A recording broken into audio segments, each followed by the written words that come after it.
Get Tony Romo off of Chiefs games. He was absolutely obnoxious and such a fanboy of the Chiefs. Thank you. So, Cooper Cup could be that next big name in coaching down the line, starting as a wide receiver coach and going into head coaching probably within the next, 5 to 10 years once he You heard it here retires. first. I don't think I've heard that, across the board. I've heard about, what a great advocate he's been.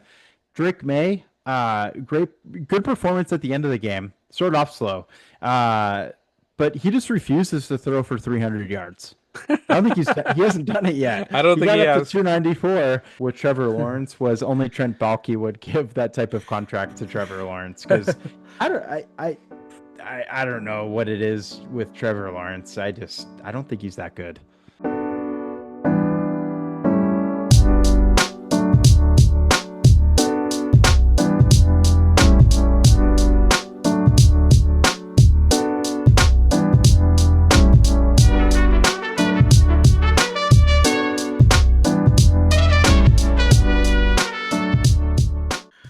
All right, welcome everybody to another episode of Banter on the Rocks. If you're new here, this is a show where sports, entertainment, music, movies, and pure unfiltered banter all collide in one.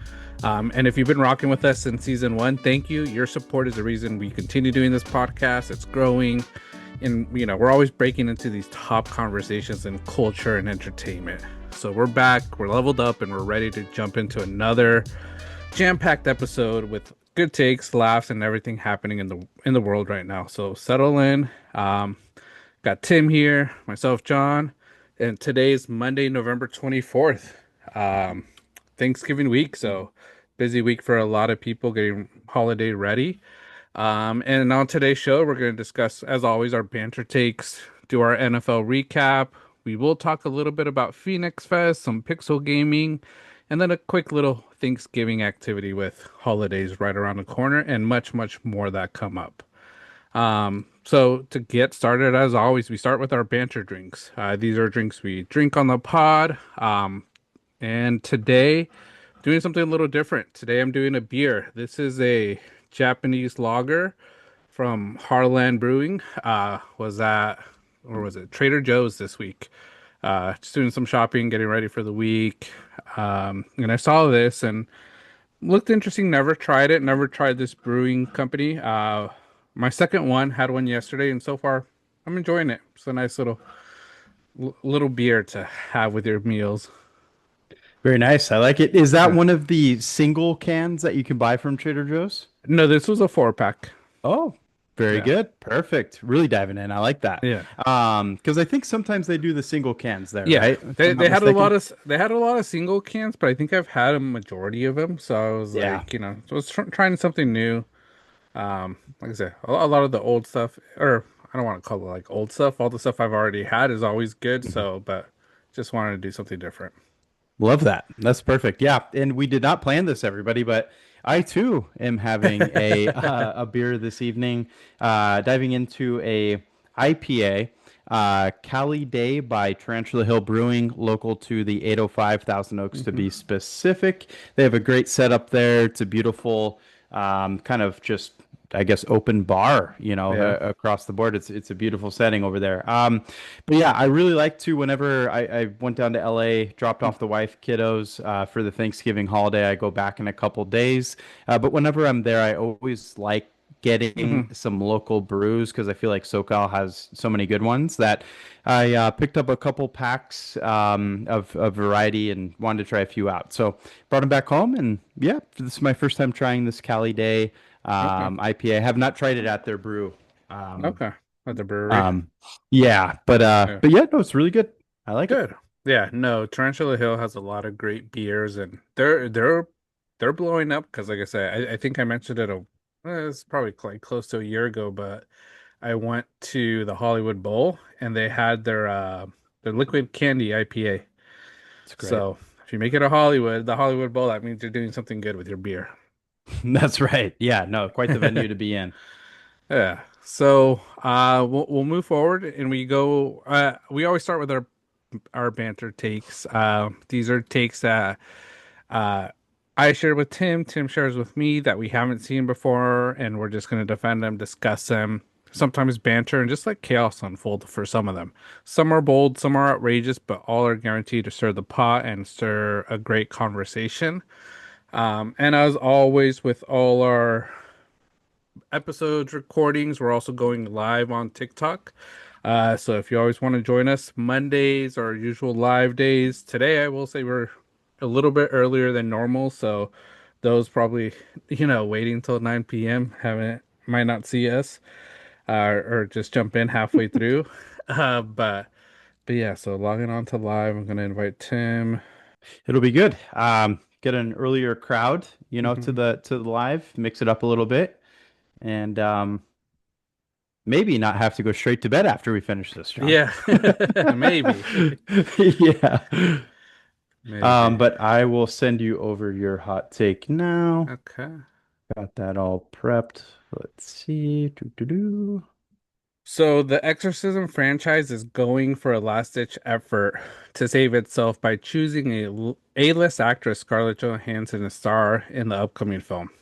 Yeah, I saw the news and reports of that of Scarlett Johansson going a little different with The Exorcist. I don't think it's a bad idea. I think in the end it's just going to be what the story is, because I think, and especially with horror, you could have unknown actors and it could be a hit. Let's look at Paranormal Activity, the first two. Those were all unknown people that you didn't, you really thought for a while that this was based off a true story. Then figuring out they were actors, and it's a hit. It's still a big hit.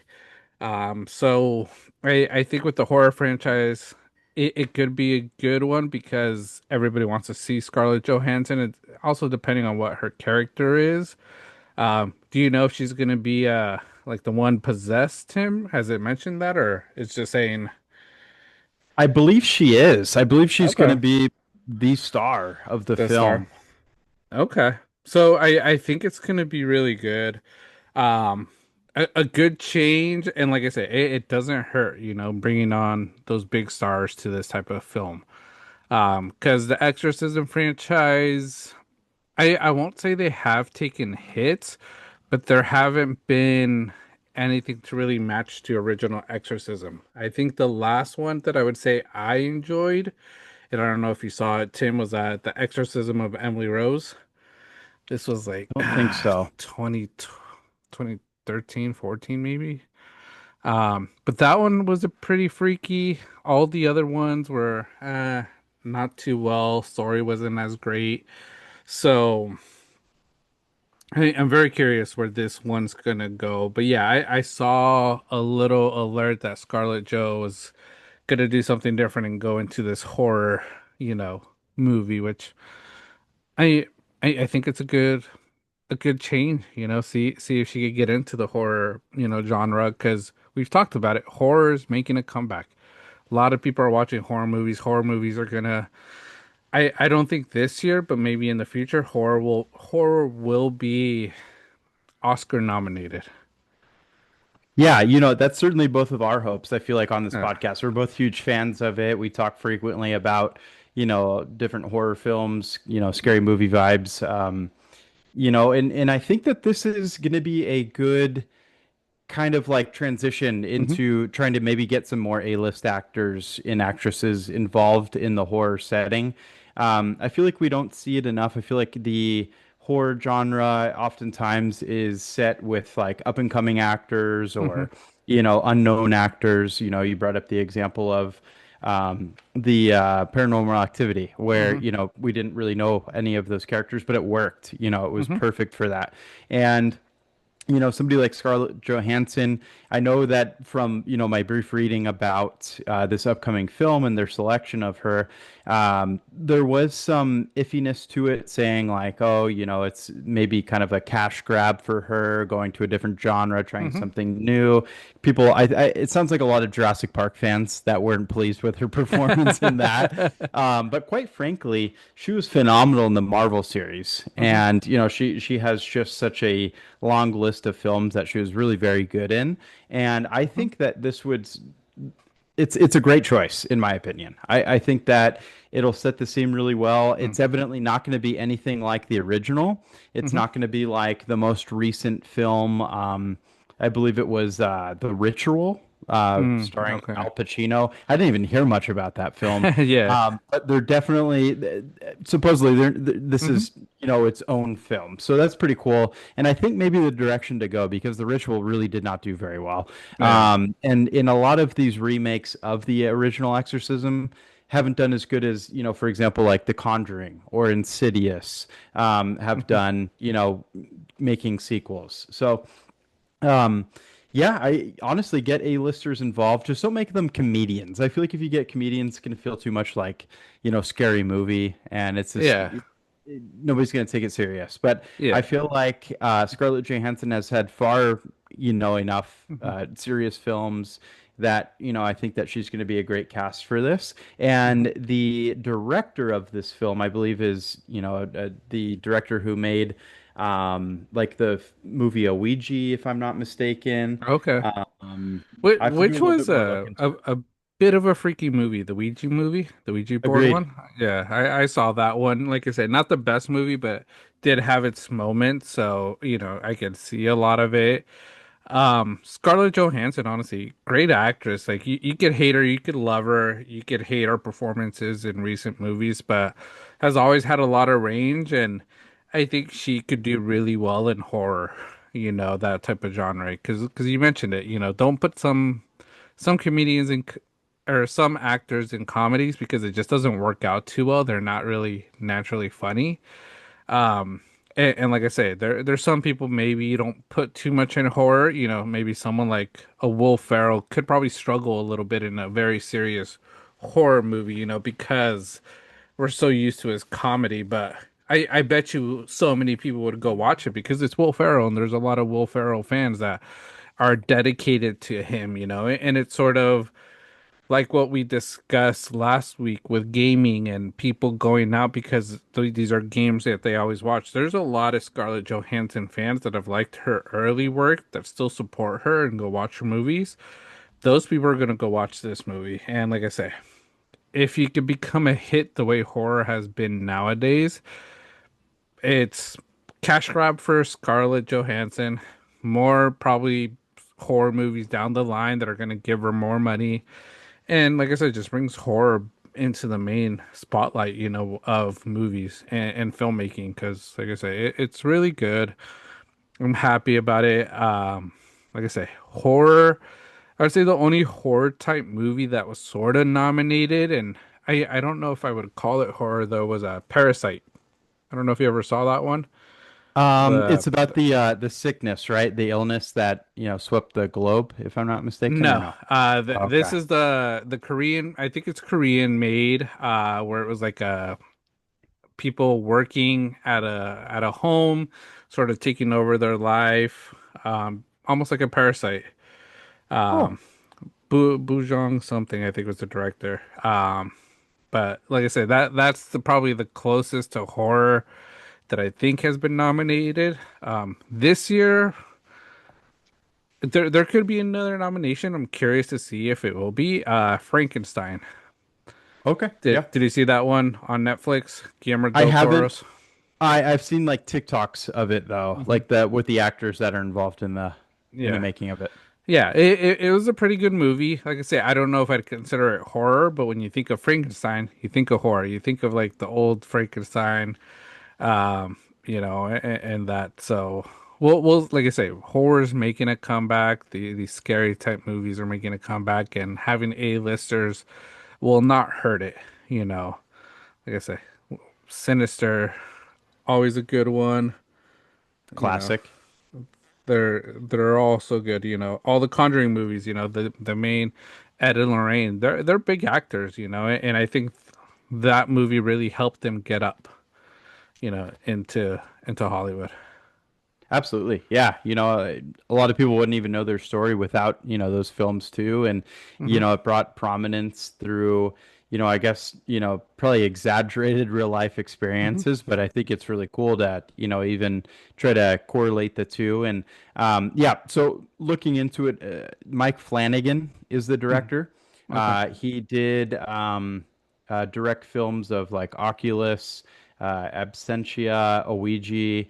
So he's had, his fair share in Hmm. horror. Um, he's from Salem, Massachusetts. I don't know if that's a prerequisite to be involved in horror films with the It Salem, should be. witch stuff. But it's maybe he grew up with some spooky stuff, over in that Hmm. territory. Yeah. But that's pretty cool. And in a lot of this, I don't know if it's going to be the start to a trend, John, with getting A-listers involved in the horror genre. But is there any other A-list actors that you can think of that you'd want to see in a serious horror film? Oh. Um, I think anybody would be good because, like I say, I think about like the big names. Like Brad Pitt was sort of in World War Z. He was Interview with a Vampire, so he's done it. Tom Cruise has done that as well. Tom Hmm. Cruise did The Mummy. Yep. Um, I'm trying to think. Margot Robbie, has she done horror? I don't know if she's done horror. Mm-mm. Jennifer Lawrence did horror. I don't know if you ever saw the movie Mother. Oof. No, I Uh, don't think so, but I remember seeing clips of it. yeah, so I think a lot of them have dove into horror probably in their early lives. Jennifer Aniston, one of her I think big first movies, or not big, but a full length feature film, Leprechaun, back in the day. So Oh. she was in that movie. If you're not aware, Mm-mm. so you know, friend star playing in a horror movie, like I say. So I think everybody sort of touches it at the beginning because it's probably what helps you get into the industry a bit more. But I think it's like it's like payback, if horror did get you into the movie industry and got you bigger roles, more drama, getting you Oscar nominated movies, every now and then go back to a horror and, give back to that, genre and that community. Because like I say, there was a lot of support for you. People liked the movie and that's what helped you get it, get into it. Like give back. For sure. Yeah, no, exactly. Yeah, give back is a great way to put it, and it helps out fans of horror films like us. Hmm. Get to go watch them more often. And honestly, if they start making horror films, more year round, I think that's phenomenal also. And I hope to see a Yeah. lot more of that. Yeah, I think they have been doing it more year round. Yeah. I don't think they wait till like September, October, November. I think you sort of mentioned like some of the movies that are coming out, Anaconda. Like even though it looks funny, I think it's still somewhat horror with Jack Black and Paul Rudd. Okay. Five Night at Freddy's. Um, Evil Dead's coming out with a new one. Hmm. 28 years later, that's in January. There you go. Return to Silent Hill. If you ever play the game, you know how freaky that game is. So hopefully Hmm. they do justice for that. And Scream 7 too, that's coming out I think like April, May or something. So it's like Jeez. some of these movies don't come out, just during that holiday season of horror. It's now year round, which I think is a great thing. February 27th for Scream. Okay. Well, good. Yeah. Okay. Yeah. I like that. That's good. Yeah, it doesn't always have to be early fall, September, October. Hmm. Make it year round. Make it Yeah. focused on all that. I like that. It's good vibes. Yeah. Yeah. So, but yeah, horror. Let's hope, Scarlett Johansson does well. Uh, Helps horror just get more into the mainstream light, but I think it'll be a good film to watch. Likewise. Yeah, I think it'll be a lot of fun. And got my attention. Yeah. That's good. Alrighty. Got my next take here. With holiday travel hitting peak chaos, airports need to start treating late travelers like a red flag. If you don't show up within a real enforced time window, sorry, you're not going to make that flight. We're tired of people sprinting through terminals like it's the Olympics and then blaming the airline. At this point, airports need to get stricter on cutoffs so the rest of us can actually board in peace. Completely agree. I've been on flights like this where, we're getting on a plane, somebody's, mouthing off too much, angry against the airline for Hmm. being late. And in one occasion, I was flying out of Orlando, and they made us all deboard the plane. Oh man. And after that, it put us to a delay that, we couldn't find a flight until the next day. So it completely altered everything, and it's tough, especially with kiddos. Hmm. It's, just even worse. And it makes you feel like, you're putting them through a situation that, you were there on time. And if you are there on time with kids, and then somebody's like, let's say a solo travel, and you're not there on time, absolutely ridiculous. Just don't even show up. Don't Yeah. even make an attempt, and just like try to reboard your next one, because yeah, you're not only putting yourself through a ton of stress, but you're putting everybody else, because Hmm. you're holding up a flight possibly. And Yeah. then the stress, there's already a lot of stress, I feel like, going through an airport, between making it on time, making sure you have enough time, making sure you're in the right spot. Airports can be huge depending on which one you go to. Hmm. Am I going through the right TSA? Am I not? It's a whole lot. I've never had that mistake, but I think it goes through everybody's minds at least. It does. You triple check things, and I'm, a bit OCD at times, where it's like, okay, is my flight delayed? Is it at this gate? I want to make sure that everything's going Hmm. seamlessly. That way, there's less stress on everybody else. But um, yeah, if you're not there on time, in the red flag rule should be like, I don't know, you have to early check in for your next flight. You have to do something Hmm. in preparation, or if you miss a certain amount of flights, be banned from a certain airline, because it's a headache. I don't know if they already enforce stuff like that, but I won't be ever somebody that finds that out.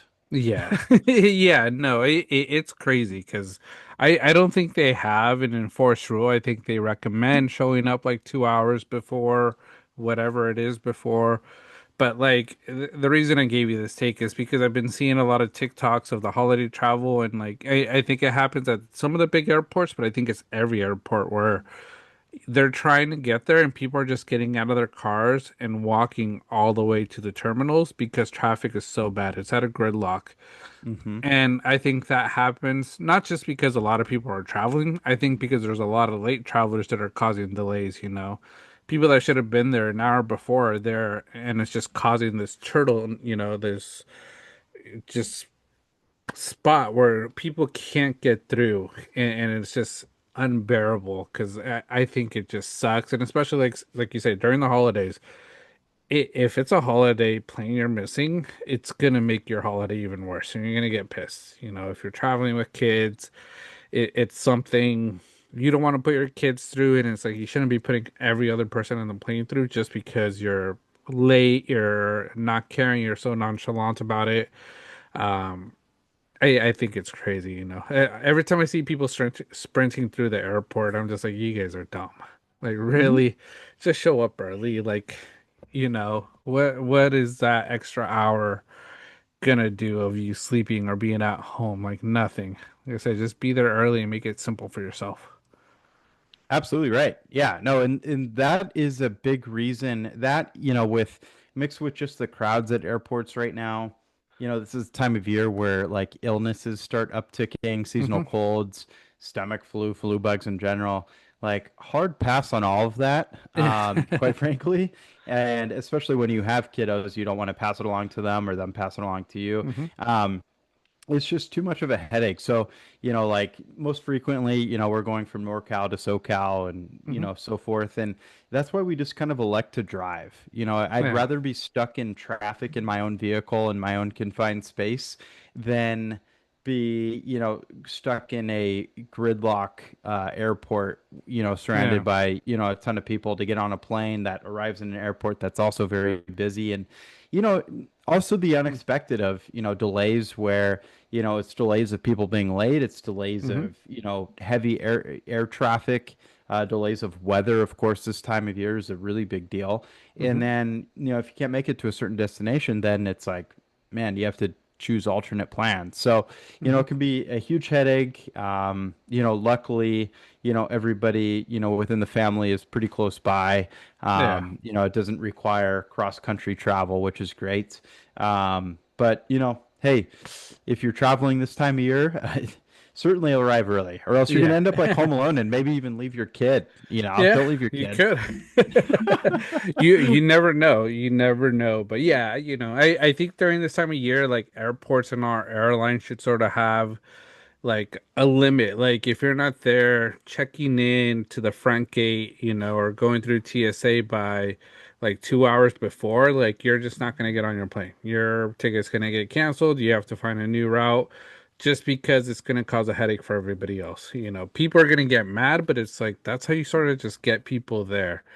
Um, because like I said, it's just unbearable to go through all that traffic, sit through a lot of that, and like I said, putting other people through misery just because of you, it's just not fair, I think when we went to Hawaii this time, I was there two, probably 3 hours before the plane even took off. I think, I was already through TSA like with 2 hours to remain. So I think Kim was there before us. So, Mhm. they were on time too.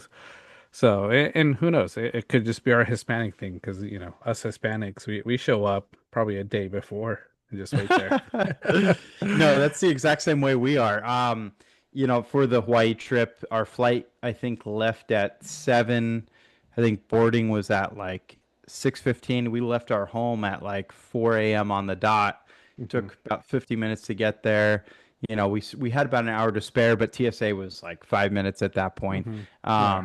So that was the easy part. But yeah, leaving more than enough time, it's like it's already hectic to travel. It's just Mhm. allowing yourself to have that much extra time. And then, quite frankly, if you want sleep, I don't know, just try to get a snooze on the plane. It's not like Mhm. anybody has a great time on a plane, anyways, Yeah, yeah, yeah. Pop a Benadryl, pop some melatonin. That's over the counter stuff that will help you Yeah, sleep. Like, don't worry about that. Yeah, you're not sleeping on a Tempur-Pedic mattress, but still, sleep is sleep. exactly. Yeah, no, that's how I am. Dramamine's a big thing for me. I deal with Yeah, motion sickness. So, yeah, Dramamine, can put me to sleep very easily. So it's yeah. perfect. I prefer that than feeling confined in a plane. But again, with kids, I don't get much of that Hmm. leisure. But like if you're a solo traveler or don't have kids with you, that's probably the easiest way around it. Yeah, yeah. I think I've only traveled on a plane probably twice during the holidays, and one time, I think the first time was like back in 2001. Hmm. So things have changed a lot. The most recent one, I think, was 6 years ago. I think we were in Hawaii, Vera and I, but we were like coming back like the week of Thanksgiving. So we were arriving, I think, on Monday of Thanksgiving week. And Okay. we got Yep. we got delayed. Like we all boarded the plane, waited in the plane for 2 hours, and then they deplaned us. They gave us a hotel and a voucher for like $20 each, and it was just miserable because it's like we were at a point where like, oh man, if we can't get on another plane, like we're gonna be stuck here in Hawaii, which I don't think we were hating much, but I think family would have been a little disappointed. For sure. Yeah, no, that's the scary part of it is like, is the next plane gonna make it? Where are they gonna, find a spot for us? Yeah, no, that gets to be a brutal point.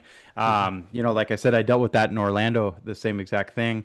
Last time I dealt with holiday travel was a couple years ago, flight from up here in NorCal to SoCal.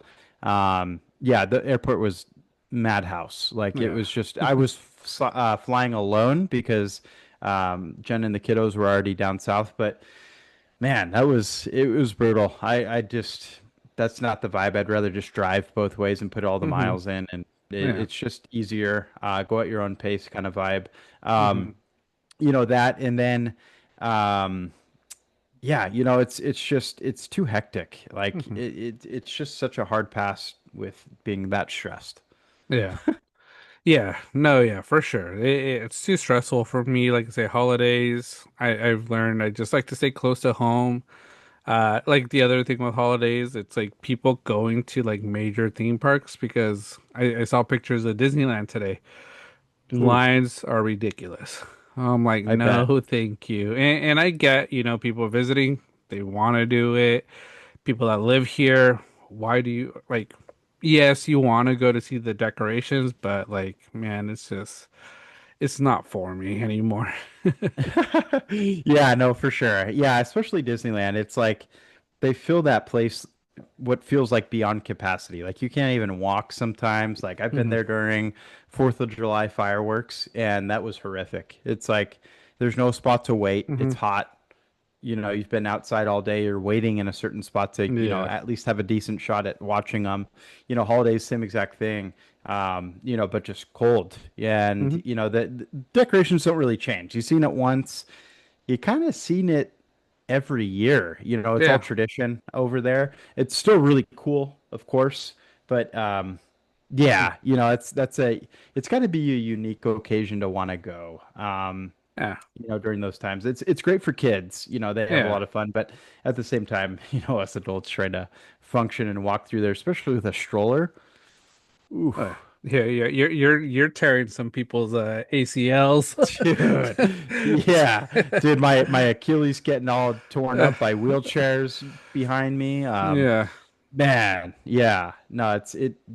I feel the pain if anybody else has been through that. yeah, It's crazy. yeah. No, but yeah, the holidays. Like I say, it's happy holidays, but sometimes some of these holiday activities, adventures, cause a lot of headaches. So, airports, I think, are a big one. People traveling, hopefully, everybody has safe travels, and hopefully, you're not going through a lot of headaches at these airports. But I've seen a lot of videos, and I'm like, man, it's just unfortunate. I get why people do it, but for me, I'm gonna start passing on holiday traveling. No, for sure. Like I said, driving's the way to do it if you can. Mhm. But go at the right time, know the traffic conditions, look for Yeah, alternate for sure. routes. That's Hmm. exactly what I do. Like I'm going to be driving the day before Thanksgiving. I'm predicting traffic's going to be pretty crazy. But hopefully with me going at a decent time and having the right routes, I think I'll be Hmm. fine. Yeah. But Yeah, yeah, no, you should be good, you know. it's just me, you know. Yeah, yeah, Driving back up here, I didn't stop once, made really good yeah, time, no traffic. It was great, you know. yeah, yeah, for sure. But all right, but yeah, that's our banter takes as always. With our banter takes, let us know in the comments if you agree, disagree. Let us know what you think, what you want to hear, or any of your banter takes you want us to discuss. And like I mentioned, if you join us on TikTok, you can join us in the debates of whatever we're talking about or whatever you want to bring up. Uh, Absolutely. But yeah, we'll move forward to our next, and that's just NFL talk. And we go banter game by game. So we're going to talk about all the games this past week of the NFL, give you our short takes, long takes, anything we get. But we'll start Thursday night, Bills versus Texans. Good, decent game. Bit surprising, Texans winning. So what's your take from this game, Tim? Biggest take, Texans defense is the real deal. That defense is absolutely phenomenal. Um, they have all the right elements. Will Anderson looks incredible. That team is built off of having a good defense, better than what their offense can output. Yeah. Davis Mills is standing in great for the Hmm. Houston Texans and doing a phenomenal job at it. Yeah. Bills, on the other hand, it's been a bit of a roller coaster this season. We see a Josh Allen performance like we talked about last week, where he has 6 touchdowns in total, some sloppy turnovers, but just decimates the Bucks. But then he comes around this week, and it just kind of crapped the bed. The team's 7-4. It kind of justifies that back and forth kind of scenario. But yeah, Hmm. on the week, 253 passing, 2 picks. This past week, 20 rushing yards in total. Yeah. Um, I wish we would have faced Josh Allen this week in fantasy, Yeah. to be quite frank. But yeah, biggest thing, Texans defense is really, really good. Yeah. No, that Texans defense has always been good, and I think that's what's so surprising about the Texans, that they're just not great. And I don't know if it's offense. I don't think it's fully offense. I think it's a little bit of coaching, someone that they probably don't trust, and I think you'll see a coaching change with this team next year. Um, because like I say, CJ Stroud, what he did the first year, Nico Collins, elite, once Tank Dell comes back, but even their younger stars, their rookies right now, they're doing well. And running back, Woody Marks, surprise of the season, a shining star. So Texans, I think, could have a great future if they make the right choices. Bills, on the other hand, defense sucks. Offense is one, just Josh Allen. That's all you got to say. Maybe James Cook if they include him. But the wide receivers, Keon Coleman, disappointing, man. That's a disappointment right there. I always had high hopes. He was great in college. Thought this was going to be a great place for him. Hasn't panned out. I think one move, if he can't make a change somewhere else, he might be out of the league soon. But Bills look like a Super Bowl favorite at the beginning of the season. I think they're out of the talk right now. Completely agree. Yeah. No, I say it each and every week, Hmm. John. My take's looking great. Oh, that's Pats, I think, just have that division right now. yeah. And quite frankly, that Bills front office has really done Josh Allen a disservice. Hmm. Yes, he's been paid, but they have not provided him many threats, Hmm. to go along with it. And it's very disappointing. And it's a guy that, if they didn't even have Josh Allen, this team is like the Jets, I was about to quite say, frankly. what do you say? They're worse than the Jets? Oh, really close. Really close. Really close. I think the only deciding factor with that is James Cook is better than Brees Hall. I mean, that's Yeah. really about it. But then you have, a healthy Garrett Wilson is better than a Khalil Shakir. Hmm. So Way better. Hmm. defenses kind of about the same, especially, even before those trades, Jets defense was probably better. Yeah. Yeah. Before the trade, I think Jets defense was way better than the Bills. And even after the trades, I think Jets defense is still decent. I think Yeah. they develop a lot better. But yeah. Um, yeah, yeah, your take with the Patriots is looking promising. And I'll go off of the order that I see here with I'm just pulling it up off of Yahoo. Next game, Colts versus Chiefs. Hmm. Um, Big game, overtime game. I saw your text message after. One game I didn't get a chance to fully watch yesterday, but saw highlights. Um, what do you say, Chiefs, Zebras played a factor this game, or Yeah. yeah? Oh yeah. Big time. Let me pull up the team stats here really quick. This was definitely a game where I feel like the Zebras helped. Colts penalties 11 in comparison to the Chiefs 7. The only Chiefs penalty that I feel like was like, a little iffier that like went not in favor of them was the Travis Kelce touchdown catch. They got a O lineman for a face mask hold. Mm. I think that they're including now the ear holes of the Yeah. helmet. So if you grab a hold of that, that was kind of what was in question. A little bit iffier, but I think there was a stat out there that the Colts defense, maybe in the last half of this game, had 7 penalty calls. Chiefs 0. So that's a big deal. They're up 20-9 at the start of the fourth quarter. If anything, I'm not really attributing this game to a, incredible Chiefs drastic performance, the big comeback, blah, blah, blah.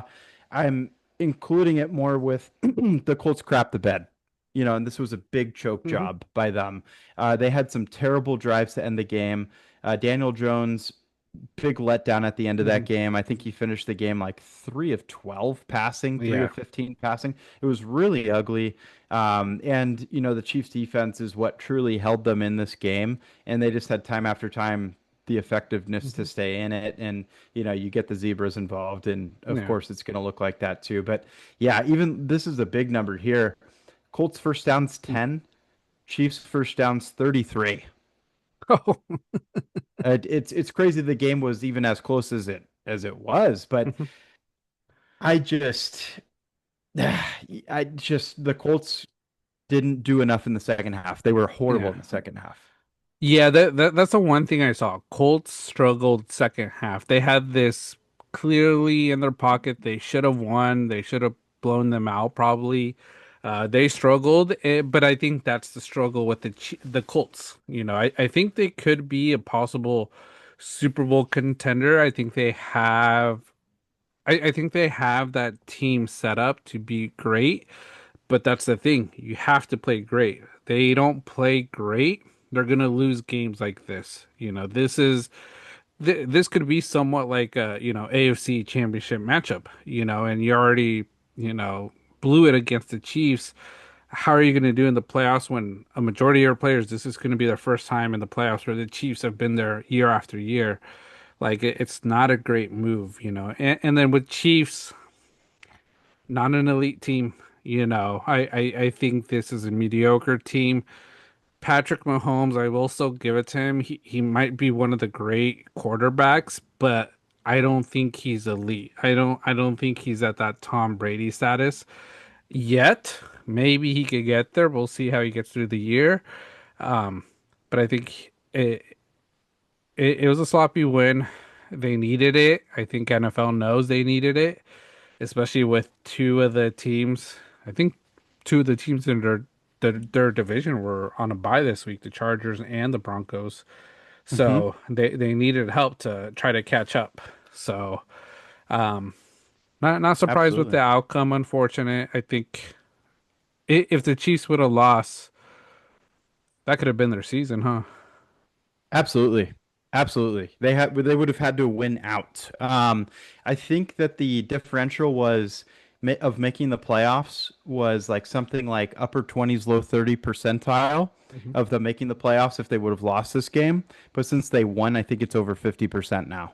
And it's obviously a huge benefactor, winning this game. I think that Hmm. they still have to win Yeah. five of their next six. It's still a tall order, but they still face the Raiders again. That's Hmm. going to be a cakewalk. I think that they have a handful of easy matchups, but they have a few that it's going to be a Yeah. lot trickier for them. It, But this it's gonna be Colts game, tough. It's gonna be tough for them because, like I said, next week they got the Cowboys. Cowboys, yep, it's a team you can't look at, you can't doubt. they And look I'll a lot think, better. yeah, and on Thanksgiving Day, that's Cowboy Day. It's America's team. Mm, This could be who will be the new, Thanksgiving America's team game. Winner that's of in this, Dallas, I'm assuming. I think it's in Dallas. Perfect. Yeah. Then they play the Texans. If CJ Stroud is back, Texans know how to put it together. That defense is solid. Like that could be a scary game for them. Then they got Hmm. the Chargers. That's a hard game. They got the Titans. Should be one of their easier wins. Broncos one more time. That'll probably be like the deciding factor game for them, depending on what Yep. happens between that. And then the last game, Chiefs versus Raiders. So it's a tall order for them. We'll see. But yeah, I felt like if they would have lost this week, their chances were probably out the window. But NFL finds a way. NFL finds a way. Pay attention to the Rushy Rice injury. I believe that he pulled up with a hammy injury. Hmm. So Xavier Worthy had a better game this past week, but still not anywhere near Hmm. what he was last Oh year. yeah. So yeah, and then that run game, they relied heavily on Kareem Hunt, but Hmm. that dude, how much gas is left in the tank with Yeah. him? You Yeah. know, Not much. it's not much. And same thing is to be said with Kelsey. Hmm. Kelsey, yeah, would have had that touchdown catch, but yeah, and then two more points with this game, John. Hmm. One involving the game. The Colts in the fourth quarter, like I had mentioned, they were up 20-9. Hmm. Their first drive, 3 plays, -2 yards. They ran the ball once, then passed twice. It was once, -2 yards, then incomplete, incomplete. Next, Chiefs went down and scored. But then the next drive, 3 plays, 7 yards. They did not run the ball once. Why are you not draining some clock? You hardly had the ball the entire game, Yeah. hence the 10 first downs. You have arguably the best running back in the game. What are you doing? Like, and this is where it gets a little sus. I won't go too deep into like, suspect situations, but I will say that the play calling was pretty abysmal by the Colts in this fourth quarter. Yeah, you rely on Daniel Jones. He had a great year, but I rely more on Jonathan Taylor, Oh and yeah. I think that was just total garbage. That they even did that. First, even in overtime, the first Hmm. play that they had was a pass, and then they ran and ran. But I don't know. Game flow seemed weird. And then my final little point, I'll let you get to your point with that too, John. Yeah. My final little point, which doesn't need much after what I say, get Tony Romo off of Chiefs games. He is absolutely obnoxious and such a fanboy of the Chiefs. Thank you. Hey, your text message was hilarious when I saw that yesterday. Yeah, Tony Romo has to move away from the Chiefs game. A lot of these announcers that don't just live with the Chiefs and are on top of all of them don't be putting them on anymore for Chief games. But yeah, the play calling it's sus. I think when you play the Kansas City Chiefs, and I think this is what a lot of teams try to do, is they try to beat you by a lot of points because they know you could come back. But that's I think the analytical part, which I think is just, and I mentioned last week, dumb in football. I don't think it really makes sense because Cole, I think the Chiefs scored with like a minute left, close to that, right? I think their last one, Colts couldn't do anything, End of went the to game. overtime. Yeah. Yep. So it's like if you were running clock out, it could have been a whole different story. The timeouts, they might have not had the timeouts. It would have been better. So it's that analytical game, and who knows, is this a call to the Colts from the NFL? Like, hey, be throwing the ball. We need overtime. Here's an extra 100K. I'm just these are assumptions. I don't know if it's accurate, but you never know. So like I say, we'll see. Unfortunate because the Colts are looking good. Daniel Jones has looked good, but then you see the Daniel Jones of old in the second half. So we'll see what happens with the Colts. I think they'll be in the playoffs, but we'll see if they could produce. Yeah, I think that this is a big thing with like, are they for real or are they not? Is this just a Mhm. fake, uh, you know, playing well off your schedule and you're just a surprise to everybody. I think that they are the real deal. I think that they have looked phenomenal. The amount of Mhm. points that they put up is no joke. Yeah. But they truly crapped the bed against the Chiefs. Yeah. This should not have been a loss. This Yeah. this is a bigger loss for them than it was a win for the Chiefs. Yeah. And then you know with the Chiefs, you brought up a good point with draining clock and everything. You just kind of have to beat the Chiefs at their game. This is exactly why the Chiefs had such a good record last year. Is they won every game like 20-17 it seemed Hmm. because they would use their final drive and systematically use up like 6 minutes of the final fourth Yeah. quarter and just small play after small play, little Hmm. chunk plays, and then kick a game-winning field goal. That's Hmm. exactly what they did against the Colts. And if the Colts would have used that same recipe, this game would have been over in the third Yeah. quarter. Yeah. They would have had it. So it's like they think too much, and like I said, that's what I've hated about the Ravens in the playoffs against the Chiefs because we try to think ahead a little bit too much to what we should be doing, and it's sort of what hurts us in the game. It's why we've lost because we go off of our game script and what we're used to. Absolutely. Yeah. And then time of possession, Chiefs 42 minutes, Colts only 25. Yeah. Yeah. The whole So quarter. the whole quarter. So, yeah, we'll see what happens this coming weeks. Chiefs have some big games on the clock. Colts, I think, like I said, they're a playoff team, so I think they just got to get it together. Next game, Seahawks versus Titans. Takeaway, Jackson Smith Njigba is the dude. Sam Darnold can play. Uh, Titans saw some promise, against them in the second half, but I think the team just sort of took their foot off the pedal. The Seahawks did, and that's why they got close, but never really a concern in my eyes. Yeah, no, that's exactly it. The game was never, I feel like, at a point where, it was iffy. Seahawks had this in hand the entire time. Jackson Smith and Nahigba.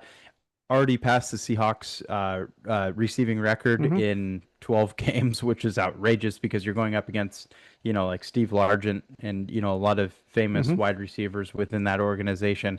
It's been amazing to watch him. And I'm curious to see how, if he can set an all-time record by the end of it. Seahawks all around look really, really good. Titans, I don't know. I'm a little iffy on Cam Ward, to be honest with you. Hmm. I'm not totally like again, the team's crap. So Yeah. I don't feel like that this does a lot of justice. Hmm. But I haven't yet seen something out of Cam Ward that's like, whoa, there's that first overall pick Yeah. talent. I'm kind of left feeling, we haven't seen the full potential that he has. Hmm. And I think Yeah. a lot of that O-line is really crappy. Hmm. He's the most sacked quarterback in the league. He doesn't have weapons at the wide receiver spot, especially with the injury to Ridley, which was a Hmm. big bummer. DK, fun to watch. Great punt return touchdown. I think it went for like 90 yards. Yeah. He's a really fun Kimere DK, I believe is Yeah. his name. Really fun player to watch. I think he was later round draft pick this past off season. Hmm. A name to watch out for. Maybe something to Yeah. build off of with him. He's fun. Yeah. Yeah. Yeah. The Titans, I think one of their struggles, I think they're the first had the first coaching firing. So I Hmm. think it's really gonna be like who do they hire there to develop Cam Ward, that O line and that team. Because, and sort of get that first rounder out of Cam Ward, why you did a first pick for him. But like I say, I think a big thing is coaching, offensive line, the weapons too, Calvin really out.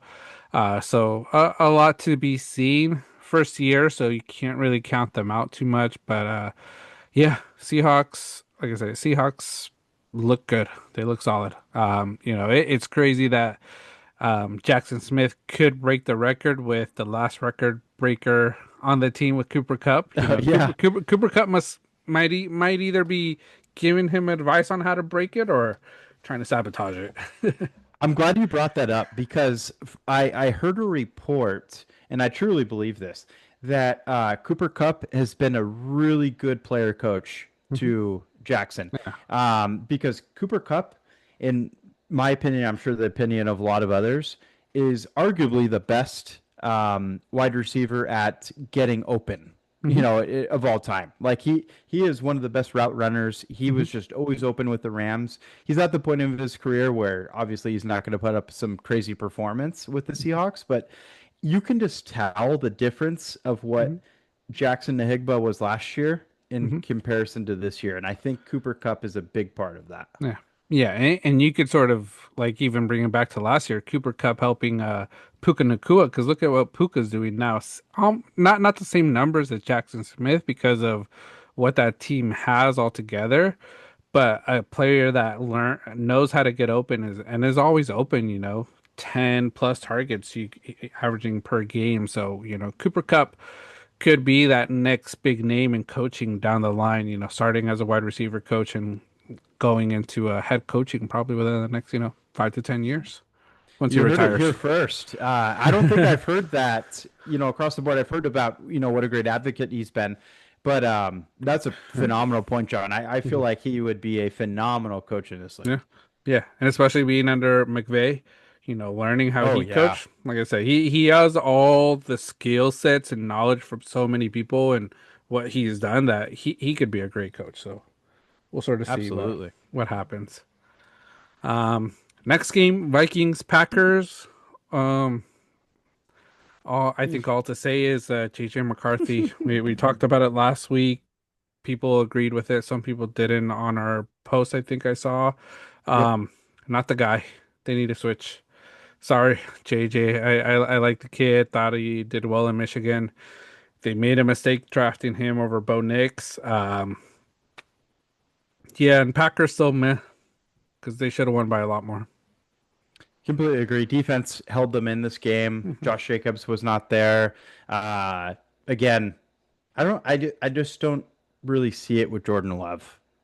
Yeah. I don't know. He got paid a lot. good for him. Yeah. I just don't see it. Hmm.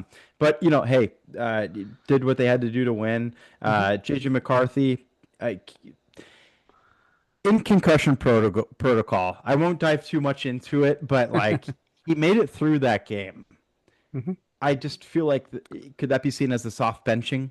Hmm. I don't know. It might be an Yeah. easy way out. An I hope they. excusable way to sort of say like, yeah, he's not playing this next game or having someone else start. Yeah, absolutely. And they interviewed Kevin O'Connell after the game, and kind of asked about JJ McCarthy if he's a starter going forward. Huh.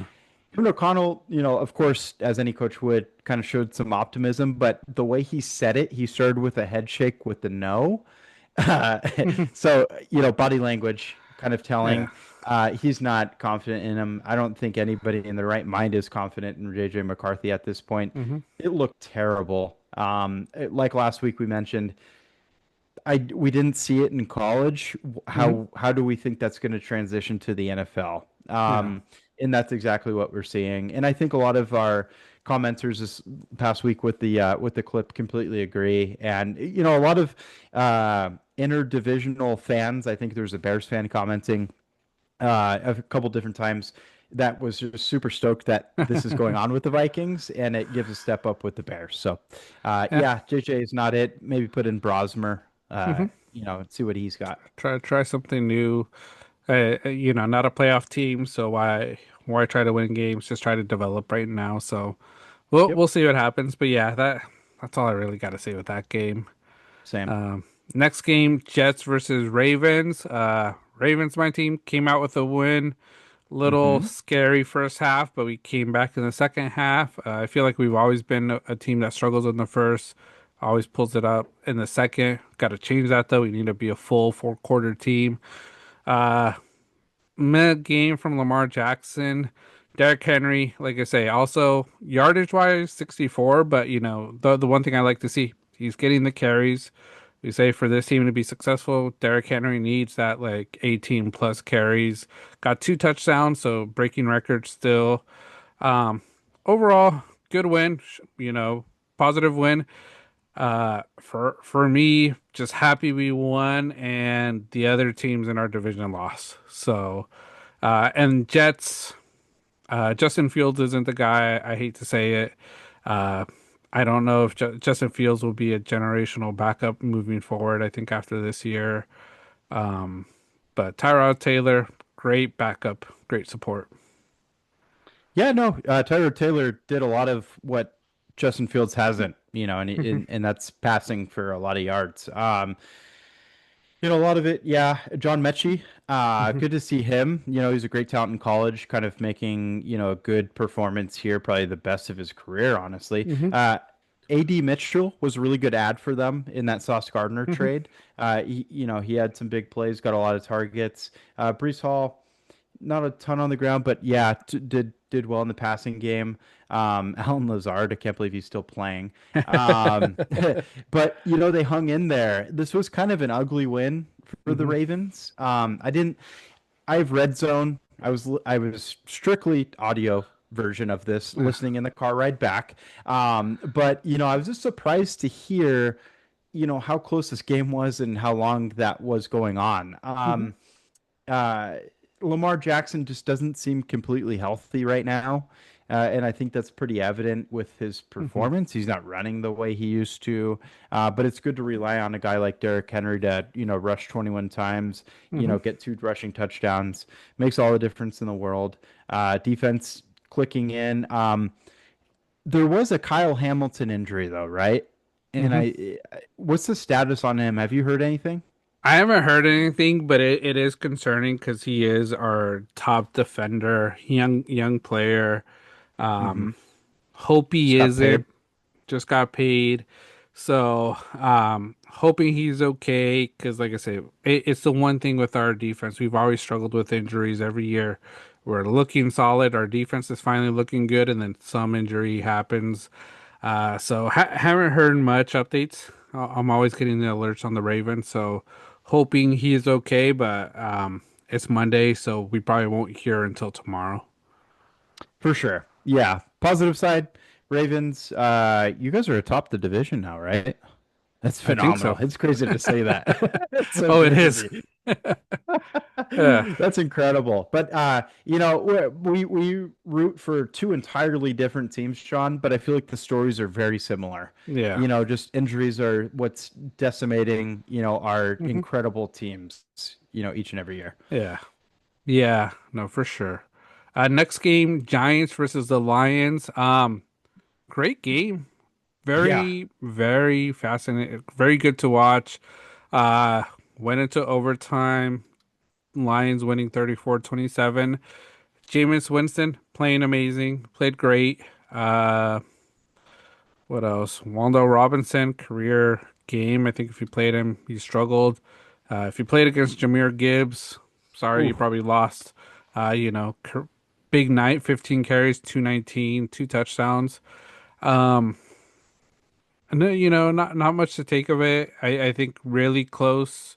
That is concerning for the Lions that the Giants kept it this close for a team that was is another team that was in Super Bowl contention talk. So I'm curious to see what the Lions do moving forward because they have some big games coming up on their schedule. They got the Packers, who it's a big game for playoff berth. Cowboys, always a big one. You got the Rams, Steelers, Vikings, and then Bears. Steelers are still probably going to be in the fight for the playoffs, so they're going to be playing hard. Rams also, I think they're at top of the division right now. Um, so they want to keep it, so they got to win. So it's going to be a tough one for these Lions. Yeah, that's an incredibly tough division. Jameis Winston is so much fun to watch. I just that guy's attitude, the way he plays, Yeah. it's a true joy. That dude is just loving life, and we're all along for the ride of it. And to see him, he put up a great performance. Threw for 366, two touchdowns. Did have his traditional pick in there. But the receiving touchdown, the 33-yard catch he had, a lot of people were actually like didn't even realize it was him catching the ball because he looked so much like a tight end. And Yeah. then in the post game, he's like, "I'll do whatever it takes to make this team win," and that is so cool. Like, Mhm. you can tell his teammates love him. You can tell that he is such a team player. Jameis Winston, I hope you never retire. Play till you're 50, Yeah. because you are a ton of fun. Yeah. Lions, on the other hand, I don't know. Jameer Gibbs is absolutely incredible. That was a Mhm. great pick for them. Like you said, if you played against him in fantasy, sorry. But I don't know. I think the loss of their coordinators is just showing itself. Yeah. Dan Campbell's great, but the defense, it just isn't really clicking. I don't know.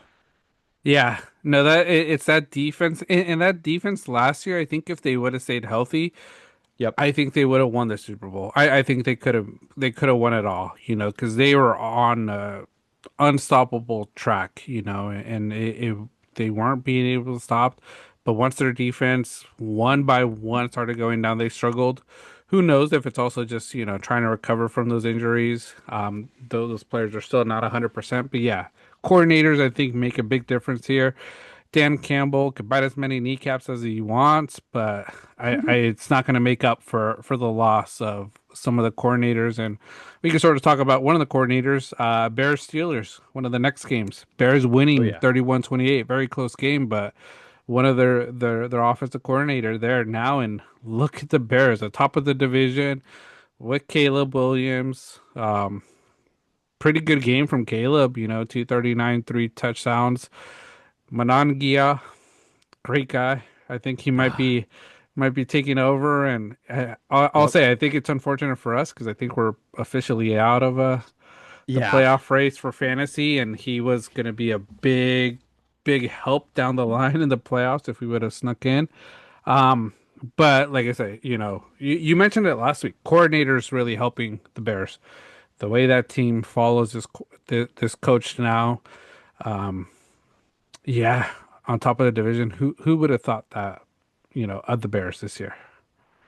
Absolutely. Yeah, such a quick turnaround. Ben Johnson's really getting the most out of that team. 8-3 in a very, very competitive division, Hmm. let alone conference altogether. Steelers, No Rodgers. Hmm. I don't know how much of a difference maker Rodgers even is at this point, quite frankly. Hmm. Mason Rudolph looks serviceable. The running game for the Steelers was really the big highlight for him. Hmm. DK Metcalf got kind of banged up this game. Um, TJ Watt, pretty cool that JJ got to announce it, but I think that he surpassed JJ's Okay, sack nice. record, and he did it on a strip sack, which I think was like his 25th of his career. Like TJ Watt is absolutely incredible. Sure shot Hall of Fame. But he's yeah, just such a staple of that team. Hmm. Bears though, Caleb Williams, 3 touchdowns, no picks. The run game, a non guy, like you said, would have been such a fun guy to have, just as that sleeper throughout. Yeah. We added him really early on, but there's little murmurs that, he's a great talent. If something happens with Swift, which lo and behold, it did. He got a little Hmm. banged up, didn't look himself this game, that's for sure. 8 carries, Hmm. 15 yards in comparison to Menakai's 12 for 48 plus the touchdown. Um, yeah, and then also I was getting really stoked on the addition of Luther Burden. Hmm. There was murmurs of them wanting to use him more, and they Yeah. did. 1 carry, 15 yards, 3 catches, almost 50 yards. Yeah. It's a fun team, and Ben Yeah. Johnson really knows how to utilize everybody. Yeah. Yeah. I think this is a team that will be fun to see in the playoffs because I think they will be a playoff team unless they just shit the bed the last few weeks. Yeah. Yep. So it'd be very fun to see them there. I don't know if they'll make the run, but good for them. Steelers, yeah, great defense. I think that's what keeps them alive. Their run game keeps them going. Offensively, they gotta make a play for QB next year. I don't think Rodgers is the guy. Metcalf, I don't think he could do it on his own. I think he needs support to sort of take all Hmm. eyes off of him to be as successful as he was in the past. Um, but yeah, like I said, for me, I'm not mad about it because Steelers losing just helps my team, get on top of the division, and because like I said, it's going to be a tight race in the AFC North for For for sure. that division. Quick little last point there. Hmm.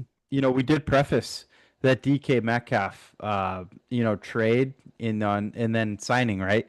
Hmm. Was a big overpay. I Yep. remember we really highlighted that. And it's kind of holding true. And you bring up a great point. He had Tyler Lockett and Nahigba to lean on and Hmm. with the Seahawks, Yeah. but it was Steelers. He's the guy. Hmm. Calvin Austin isn't Yeah. really going to contribute much. Yeah. So Yeah. yeah, he just can't do it. Yeah, he can't do it. He might not be that type of elite player, a great player. I'm not trying to knock him because I know if he hears this, he's probably gonna punch a hole in my face on how big Uh-oh. he is. But no, great player, but I don't think that elite player that I think others think. Tyler Lockett, I think is such a great support. It's almost like that Cooper Cup that really helped open up the field. Yep. Um, so, and then Nick Higba last year was already a breakout star, and now look at him. So, Yep. so yeah. Good point. But yeah, Steelers, Bears. Next one, your hot take of the year, your Patriots, Bengals, Patriots winning 26-20. Um, Closer game than I would have expected. Um, Yep. but Patriots did what they had to do. Hunter Henry had a career game. Drake May still just solid. Um, yeah, Patriots, hate to say it, it's a scary team, man. That's a team in the AFC. I wasn't expecting it. I knew they were going to be good, not great. But this is a team that looks dangerous in the AFC. Bengals, I think it's just been another horrible year since that Super Bowl, showing they had a few years ago. Um, Joe Burrow, rumors has it he's back. They Um, announced it. Yeah, he's yeah, literally going to start. yeah. If it was me, I wouldn't be playing him. I'd give him the break the rest of the season. Same. It's not there's nothing you're playing for. Like I say, unless you could win out, Ravens lose every game, Steelers lose every game, but that's going to be near impossible. So, um, Hopefully nothing happens because I like Joe Burrow. He's a great quarterback. I think he will be this team, if they can stay healthy next year, could be dangerous if they do something. But ownership also, I think, is just their problem.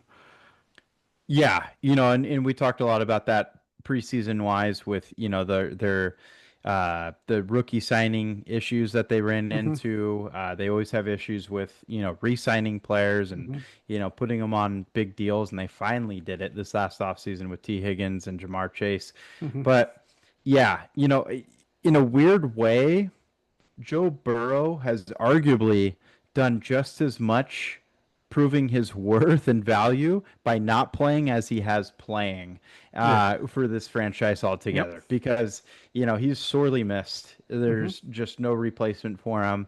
He is literally the difference maker. He's kind of like that Josh Allen for a team. Hmm. So I'm with you though. I don't understand why you're even bothering trying to start him Thanksgiving Day. Hmm. Yeah, we all love it. We love to see Joe Burrow play football. Hmm. But toe injuries, we've talked about it. It's a big problem. It ends careers, and Yeah. that's it might seem like nothing, but toe injuries are Yeah. decimating. Yeah. They're serious because, like I say, you use your toe for a lot. Without a toe, you're not as agile as you can be. Just ask Dion. He can't probably do what he used to do because he's missing that toe. Yeah, So yeah, it's a big deal. And like you said, you lost your one of your favorite players to a toe injury, in his career. yep. So it's something Joe Burrow really has to be very careful with because, as a quarterback, you need your feet. You need to be able to be mobile the way he is. So doesn't make sense to me. Like I say, it's a long shot for them to make any type of run. It has to be a miracle of all these other teams in the AFC North losing out every game. But like I say, I doubt that will happen.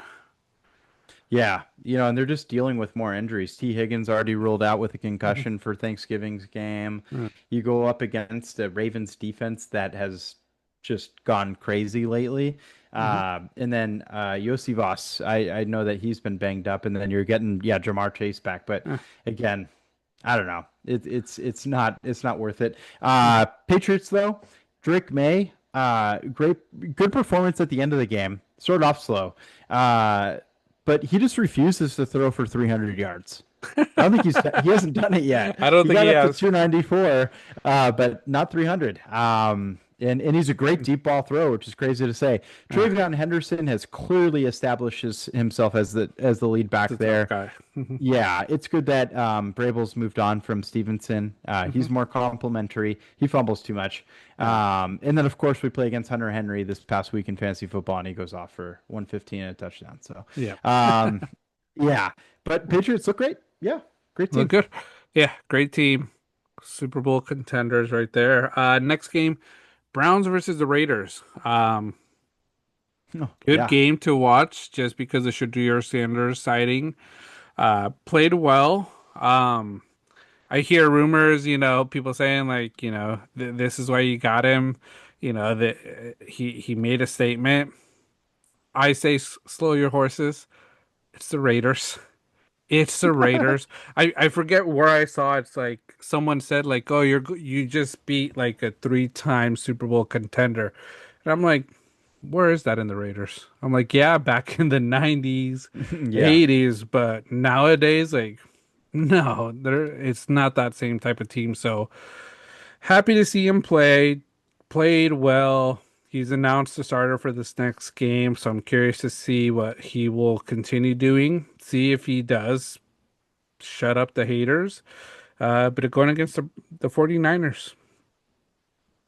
Hey, So yo. be a good game. Great game. Yeah. Shadir Sanders already named starter for the next game, even though Hmm. Dylan Gabriel was cleared. So it sounds like they're just moving on to him, which, why not? It's kind of an open tryout this season. Um, Quinshon Judkins, good game. Hmm. Shadir Sanders, yeah, he showed flashes. You nailed it. It's against the Raiders. Pump your brakes a bit. Yeah. Still was only 11 of 20 passing. Still threw a pick. Um, one rush, -1 yards. Yeah, he showed glimpses. but there's still, a lot more to build off of. Raiders, a hot mess. I don't know. I don't know how, and I was going to mention this. This was almost going to be a hot take, and I thought about this yesterday, John. And it's just a look back into how many franchises have ruined players' careers. And I just Mhm. think a lot about this with Ashton Genty and Brock Bowers with Mhm. the Raiders right now. Like this is, especially for the running back position, this can be seen as prime years for them. And it just seems so wasted by such a terrible team with the Raiders. It's Yeah. like there should be a ban on skill position players for teams that are just not set up to support them.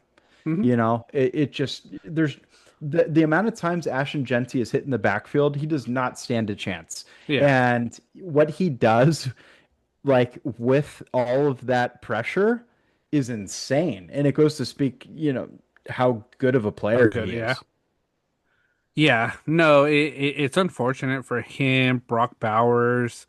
Um, it, it's a franchise that I'm curious to see what they do next week because you shared it with me.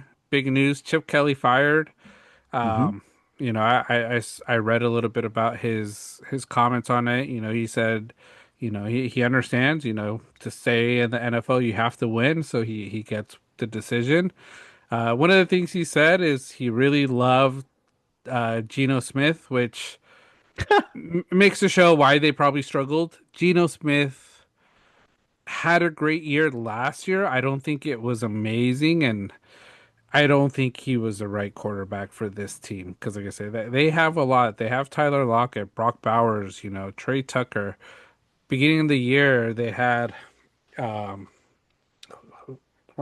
Jacoby Myers, So Yep. they have a decent team, and then their defense, Max Crosby, one of the best, one of the great defensive players, and some young players, like they have a solid team. So it's like they just struggled. I want to see who takes over offensive calling, if it's Pete Carroll, if it's someone else that steps in. But if you see a big change, that shows that Chip Kelly is the guy, isn't the guy. Um, I know I mentioned last week there were rumors that Chip Kelly was going to take over the Raiders. I wonder if Pete Carroll probably heard our podcast was like, nope. Everything Banter on the Rock says comes to fruition, and he's like, Yep. I got to take advantage and fire him before they fire me and they give the job to him. We're like, yeah. I mean, we prefaced like, we were surprised he wasn't fired, and Yeah. we thought he wasn't right for the role, and he's hardly right for a college role. You mentioned it with Ohio State last season. It was they took advantage of their schedule, and that's really about it. And a lousier Michigan team. Hmm. Um, they that's what they did, and yeah, Chip Kelly, he's kind of like the Trent Baalke to me. He just Yeah. goes and ruins teams. That's about it at Yeah. this point in his career. He should probably hang it up because he can't. He hasn't found success in a long time. Yeah. And I'm not even counting Ohio State. That's Yeah. just I No. don't know. Yeah. But Miles Garrett added 3 more sacks this week. Yeah. He's up to 18 on the season. He's could set the record this season. Yeah. Yeah. I if he doesn't, it's the NFL against him. Yeah. Because it's Strahan that has it. Strahan's America's face, on the news shows. Nothing against Strahan, but like Miles Garrett is a beast. And we talked about him a little bit last week Mhm. that this is a player that it's unfortunate he's on the Browns because he may never see a Super Bowl if he stays on the Browns. But the type of player he is, like you can never count out that Browns defense because of Miles Garrett. We struggled against that defense last week, the Ravens, and a big reason was Miles Garrett. So I think he'll break it because I think he only has to do like 5 and 6 games. So as long as he gets one per game, I think he'll be okay. But we'll see. Yeah, we'll see. If he's the guy to do it, he's the least surprising player, in my opinion, to do it. He's so good. Yeah, but that's Raiders, Browns. Next, Jags versus Cardinals. Another overtime game. Um, didn't really watch this game, didn't hear too much of it. But Me Trevor neither. Lawrence, I know you mentioned, you know, not the guy. 3 touchdowns, but 3 interceptions. Jacoby Brissett, Kyler Murray. He, I think we've talked about it. We think he's done. You think after this game he's officially done the way Brissett played? Yeah, quite frankly, I wonder if he goes back to baseball. Like, That'd I be hate to interesting. say it, I don't know if he's really wanted around the league. And quite frankly, the way he acts, I don't know how much he even wants to play football. Like he Hmm. just on the sidelines, he just seems kind of disinterested, in my opinion. Yeah. Body language, mannerisms kind of speak to itself. And he hasn't gotten any better throughout his career. He's kind of plateaued, stayed the same. And I don't, if he doesn't have his legs as he gets older, how much is there to see? Yeah. Talk about a team that needs a coaching change, though. Arizona. It's just not it. Yeah, they have a lot of injuries, but Gannon, I just don't see it. He's, I don't know, just kind of, it was kind of an oddball hire, in my opinion. Hmm. It kind of took advantage of the Eagles, his good coordinating with the Eagles, and that's really been about it. But that team the running game is tough to look at. Yeah. And then, the pass game, Brissett does what he does. I mean, that's about it. But yeah, my text to John with Trevor Lawrence was only Trent Baalke would give that type of contract to Trevor Lawrence because I don't I don't know what it is with Trevor Lawrence. I don't think he's that good.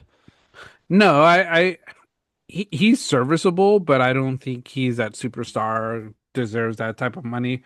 Another system type QB, I think. Like I say, 3 touchdowns, 3 interceptions. Yeah, he's missing his top playmakers, Brian Thomas Jr.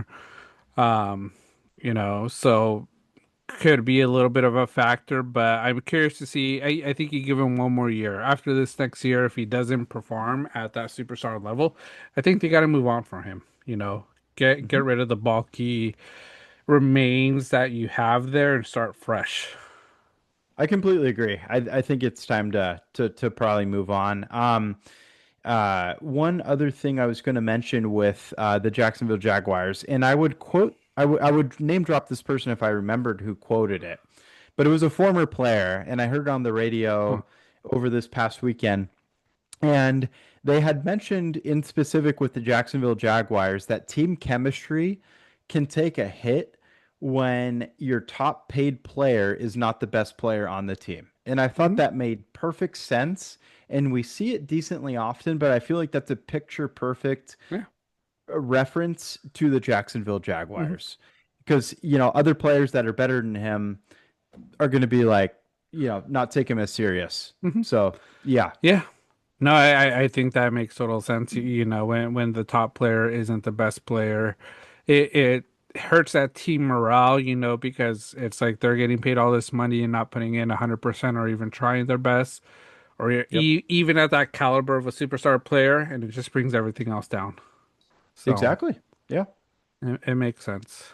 All right. Next game, Eagles versus Cowboys. Uh, Big game, good game, surprising game. Eagles, think that's 2 in a row. Cowboys coming back again to win. Good game from Dax. Pickens, uh, that guy's just been unstoppable last 2 games. I think, probably hitting close to 300 yards in the past, or even close to probably 200 or 400 yards. He's 100 Yeah. plus the last 2 games, multiple 2 touchdowns last 2 games. Um, Good win. What do I say about the Eagles? Pretenders. Yep. Saquon.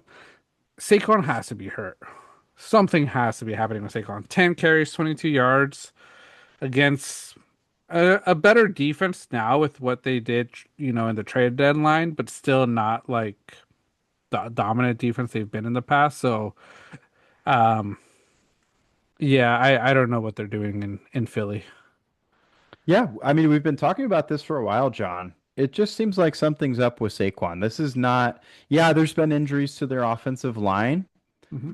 but I don't know if they all took a snooze in Saquon.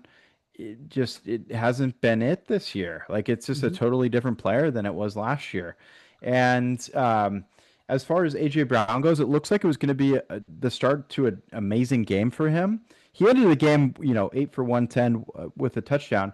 But the first quarter kind of highlighted a lot of that. I feel like they kind Hmm. of turned away from him later in the game, and it just didn't make a lot of sense. They were up, what, 21 to nothing at one Yep. point, and then for the Cowboys to come and just, totally silence them. You nailed on George Pickens. CeeDee Lamb, too many drops this year. It's been Hmm. kind of like mind-boggling to watch how many drops he has. He had another touchdown catch this week, didn't do it. Um, and he had that throughout the season. He had another one last week that he dropped. So, Yeah. that's iffy. And a big thing preferencing the Eagles this, really into this week is, the question of Nick Sirianni, if you keep allowing Kevin Patullo, the new offensive coordinator, to keep making play calls, Hmm. because this offense seems like, some weeks they go heavy run, other weeks they'll go heavy pass, but there's Hmm. just no in between, and it just seems lost. Yeah. And I don't know if it's all the background noise with the players and what they're going through, but I just don't think Kevin Patullo is the answer for OC there. Yeah, yeah. Game script, it's all over the place. They got to stick to what they're good at, and I think they start with the run, but still include the pass there. I don't think, you know, like I say, Jalen Hurts isn't an elite passer that you shouldn't be focusing on trying to get him the yards and making him that elite passer in the media because it shouldn't matter what the media says. Yeah, we're going to talk smack about Jalen Hurts that he isn't that type of QB. But if you let him do what he needs to do and be that system, team QB of throwing the passes and getting them completed when he needs to and focusing on the run, which is his bread and butter, and focusing on Saquon, why do you care what we think of the team? Yeah, AJ Brown might be a little frustrated because you guys aren't passing much, but it's like we're winning games and it's like AJ, the goal here is to win. It's a team game. It's not the AJ Brown show. So it's like if you're letting all that media noise influence your game and play calling, it shows you're not a strong head coach or coach in general. Yeah, absolutely right. And we kind of talked about it, hot seat wise with Nick Sirianni, and that Super Bowl, made the leash a little longer. But if Nick Sirianni can't really get this team together and stop this background drama Hmm. and, get this, offensive coordinator, play calling a little bit better, there's going to be a lot of questions for him Hmm. continuing on. Yeah. Yeah, they got a tough game next week. They got the Bears Friday on Black Friday. Mm, So hmm. that's like I say, Bears still gonna be a tough team to play. They need a win. The 2-game losing streak isn't good for them. Yep. So we'll see. We'll see how things go for them. Next, another game I'll say really didn't pay too much attention to, Falcons versus Saints.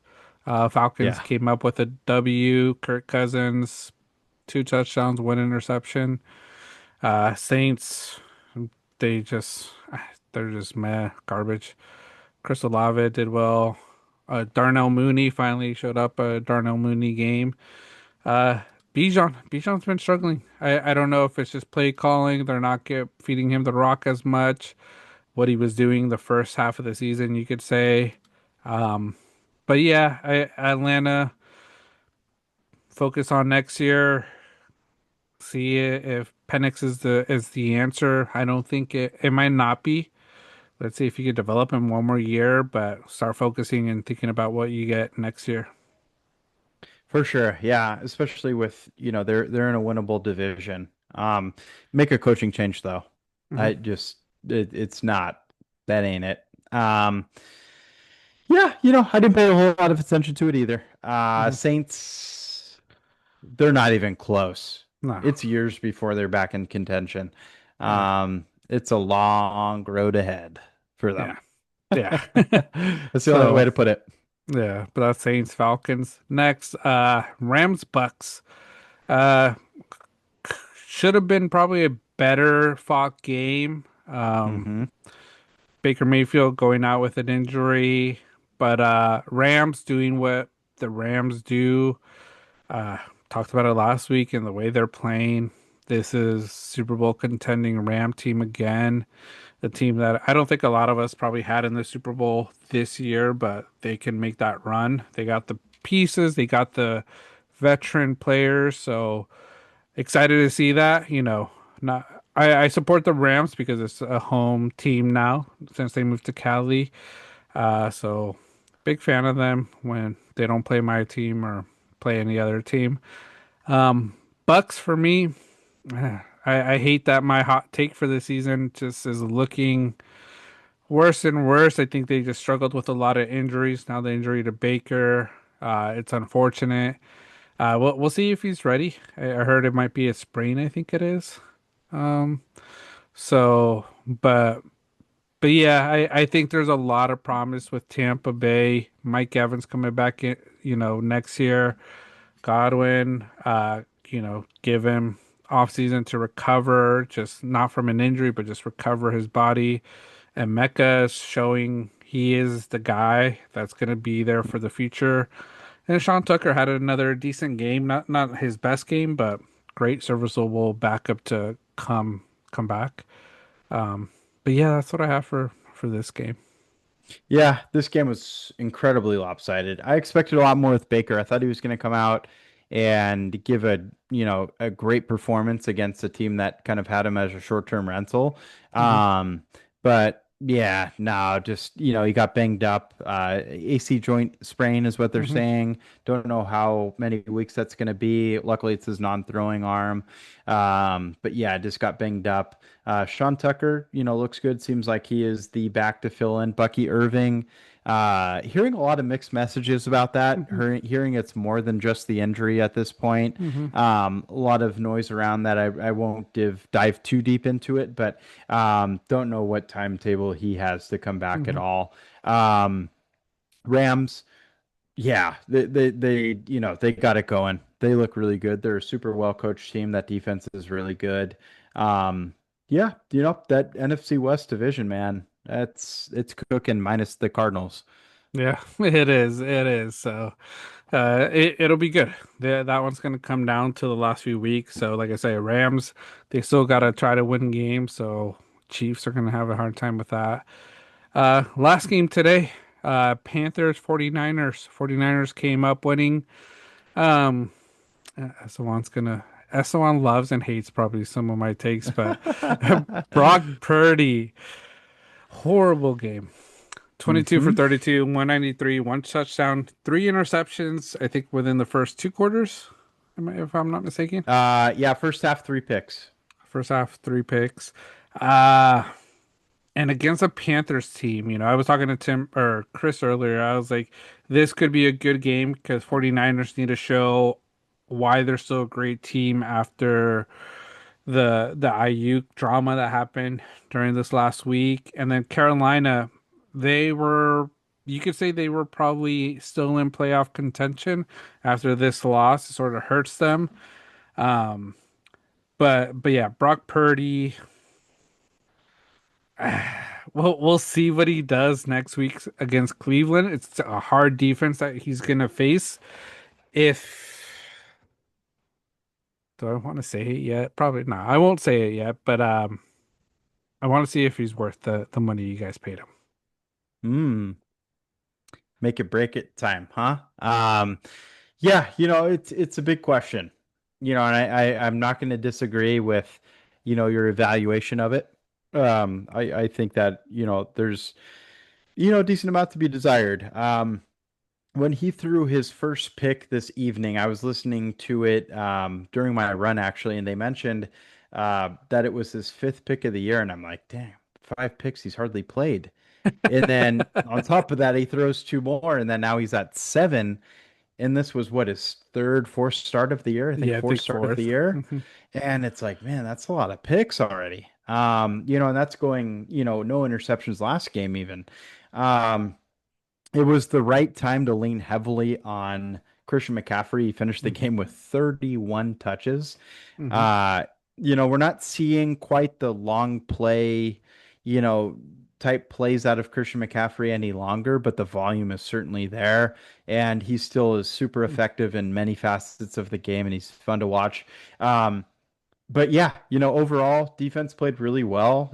This is a Carolina Panthers team that threw for 450 yards last week, and Bryce Young was really held in check, and this is Yeah. on a very injured, Niners defense. So, yeah, they only rushed for 69 yards in total, only passed for a buck 69.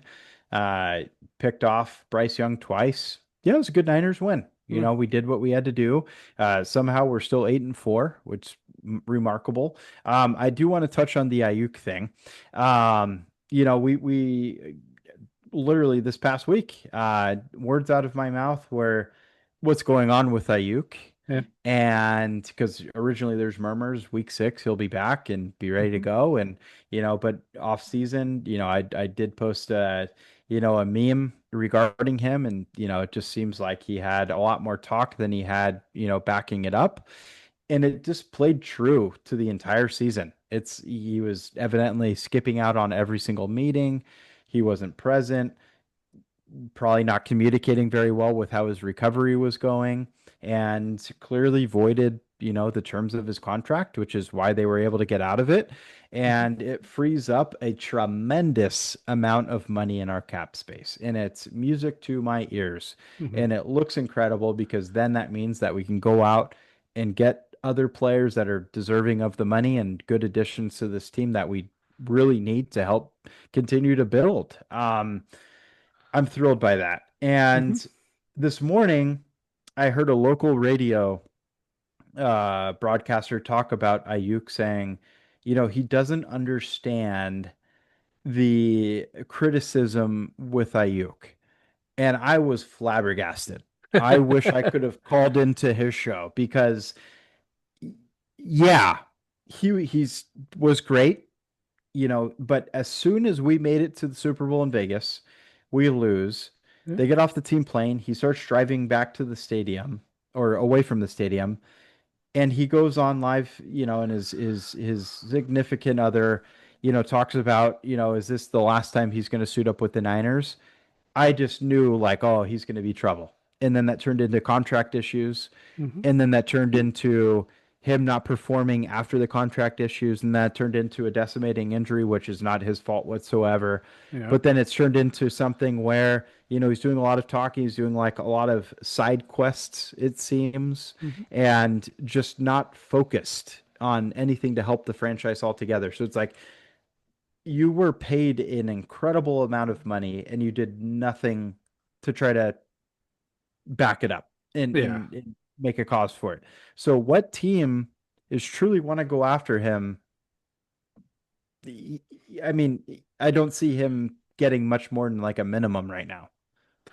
Yeah, the way it all ended up, like I said, it ended well for you guys, the Niners, ended bad for Ayuk because like you mentioned, and that was sort of going to be one of the questions to you is like, do you think any team's really going to take a chance and pay him the money he probably is expecting that he was getting from the 49ers to go on the team after what just happened? And I don't know if he understands how reputation goes a long way in the NFL. So it's like, I don't know why he just didn't do it. Show up to team meetings, show up to whatever. Like if the team wanted you to travel, like yeah, just go on their plane.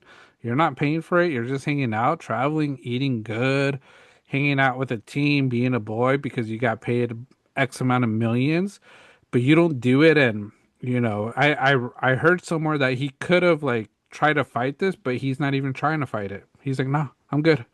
So it shows Yeah. like he doesn't care, and I don't know if that's just the immatureness in him, being, a younger player going into the NFL young, making all this money and thinking it's never going to go away because money's going to disappear quickly the way his lifestyle is based off what I've seen on social media, Hmm. so it's like, and like I say, if it was my team, minimum, give him a minimum, see if he's worth it. If he's not worth it, then you're gone, 1 year minimum contract. I think that's what everybody's going to offer him. I don't think seeing rosters, there's not too many teams that should be too desperate to sign him for a max deal. Absolutely. Yeah. No, I think this solely seems to be an issue with him because you look at the rest of our roster and players seem thrilled to be with the 49ers. Hmm. So quite frankly, I just I don't get it. Good luck somewhere else, quite Hmm. frankly. This is great news, like you mentioned, with us freeing up a ton of cap space. But yeah, I don't understand how you could play yourself out of that type of contract. Hmm. You look at a guy like Fred Warner. The dude is, at first he was in, the leg holder, just kind of wheeling himself along Hmm. the scooter, and now he's in crutches, but he's there every week and he's rooting like crazy. Hmm. He's involved. Supporting the That team. that is a dude who, he's paid exactly what he deserves. Like he is Hmm. worth all the money in the world because not only does he do it on the field, but he's a true leader, even when he has a crazy injury. Yeah. So Yeah. crazy. So yeah, and like we mentioned, Niners got lucky that you guys were able to avoid his contract because it's gonna help you guys out. It's gonna help, the team out. Um, but how do I want to phrase this for you? Seeing what's happening with this, seeing what's happening with Brock Purdy, is there a little bit of buyer's remorse for you as a fan for what you guys paid for Purdy and Ayuk, where you guys could have probably done a lot more not paying those two players? Yeah, I think the Ayuk thing's kind of working itself out. With the voiding of the rest of his contract because I didn't agree with it to begin with. I was slightly more optimistic with Purdy because I just thought a little bit better of him, I guess, as a Hmm. quarterback of this team. Um, but after his performances, he looked good last week, but the Cardinals aren't very good in Hmm. general. Um, I don't know. Two of his three picks were pretty sloppy Hmm. today. The final JC Horn pick was a really good play by JC Horn. Hmm. And I think it helped him not throwing another pick for the rest of the game because Horn had to leave the game. Yeah. But uh, I don't know. His injuries have been rough this year. Toe injury, mixed with a shoulder issue. Hmm. And, but we need a player that like, it feels like with Joe Burrow, for example, coming back to the Hmm. Bengals, you have no doubt like that team's going to be totally different by the time he comes Yeah. back. I don't know. The difference between Mac Jones and Brock Purdy right now doesn't seem that drastic. Hmm. I hate to say it. And I hope I get proved wrong as the season goes on, and I hope this is just, time away from the game and, he has to settle in a little bit more. But his the, he did not play well today. Yeah. No, yeah. It was a tough game for him. Like I say, hopefully next week I don't want to rule him out just fully yet. Doesn't look good, but yeah, the way I was thinking of it is like you guys could have had Sam Darnold, who is playing, I think, a lot better than what we've seen from Purdy in just 4 games. That's the other thing to remember. It's just been 4 games. It hasn't been a full season. But, Hmm. having someone like Sam Darnold, who I think is probably a step above of Mac Jones, nothing against Mac Jones. He's been a great serviceable QB for you guys. But, and then having some more extra money for a better wide receiver that was going to play to pair with Jennings and Pearsall and Kittle, and you guys would have been solid, or you would have kept your defense intact, Hafunga could have maybe stayed because you guys would have been open to paying him instead of letting him walk because you Yep. saved the money. So it's like there's a lot of factors that play into it of what you guys paid last year, and that's why I was asking, like, are you feeling buyer's remorse? And I would think some fans are probably feeling it a little. Great though that you guys got some money back from IU because if you didn't and you just lost him, it would have hurt probably a lot more. Oh, yeah, no doubt. Yeah, that would have been decimating. So to have, at least being able to contractually void, the rest of his time, on his contract is phenomenal. But Brock Purdy's got to do a lot more to step up here. And so far, there's we haven't seen his worth. Yeah, yeah, but yeah, that was the game today. Like I say, I expected maybe a little bit more, but not bad. like I said, Wins a win for now. wins a win. 49ers needed to do what they needed to do. They got it. So great for them. But yeah, like I said, this week games on Thursday, games on Friday. So fantasy wise, set it up. Like I mentioned, us for fantasy. If you guys want fantasy advice, we'll still give it to you. But most likely our team, and I'll say, I don't think it's because we drafted a bad team, No. and our buddies might hear this and start laughing at us because we're going to talk about it. But I think we had a solid team. It was just a bad year for some of these players, and injuries also hurt us. So Yep. it's unfortunate for us, but it's okay. You know, someone else will finally be a champ in this league, maybe a brand new champ. We'll see, but you know, we got to give them chances to win. Yeah, no, we had great plug-in plays this year.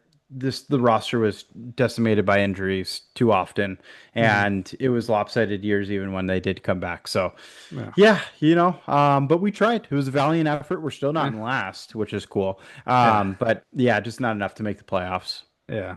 Yeah. So, but that's fantasy. But fantasy advice, if you guys ever need it, feel free to send us those comments, questions. We'll give it to you guys. Totally. Um, but yeah, so next we're going to talk about the Phoenix Fest. So if you guys don't know about it, Phoenix Fest is this brand new festival that's coming out December. An island experience from what the website says, but it's put on by Billy McFarland. And if you guys don't know who Billy McFarland is, Google him, watch some of his documentaries. But he is a creator of Firefest. And if you know Firefest, Firefest was a disaster. And because of Firefest, Billy McFarland went to jail for multiple years. He's out now trying to create, a new festival, and he's coming up with Phoenix. So this Phoenix Festival is a weekend of and this is per the website. I have it open right now. A weekend of adventure, music, and community on Otila and Diamond K. So he has an island. If you follow him on TikTok, you see him posting pretty much daily now about it. And this will be 400 guests who will be descending upon the Bay Islands while millions watch live from around the world. And then it says Phoenix technology allows its virtual visitors to affect change, build the island, and impact real world experiences. So it sounds very unique, very interesting, but I think the big question for us is this really happening?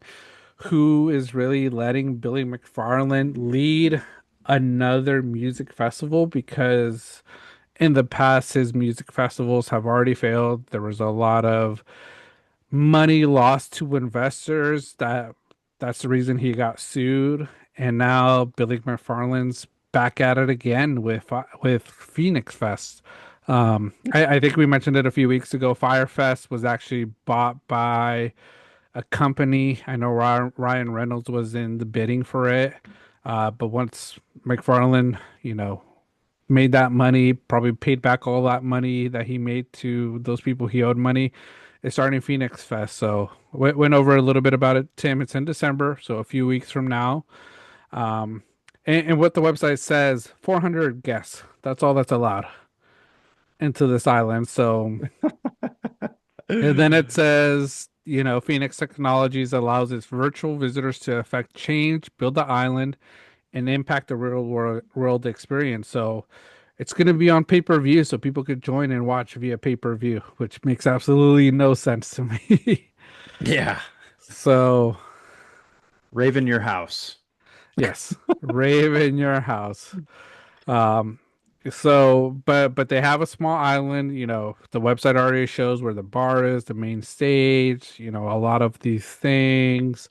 And artists confirmed. So these are artists that are confirmed. I haven't looked at their pages to sort of see if they're actually agreeing that they are going or what. But I think the biggest name, French Montana.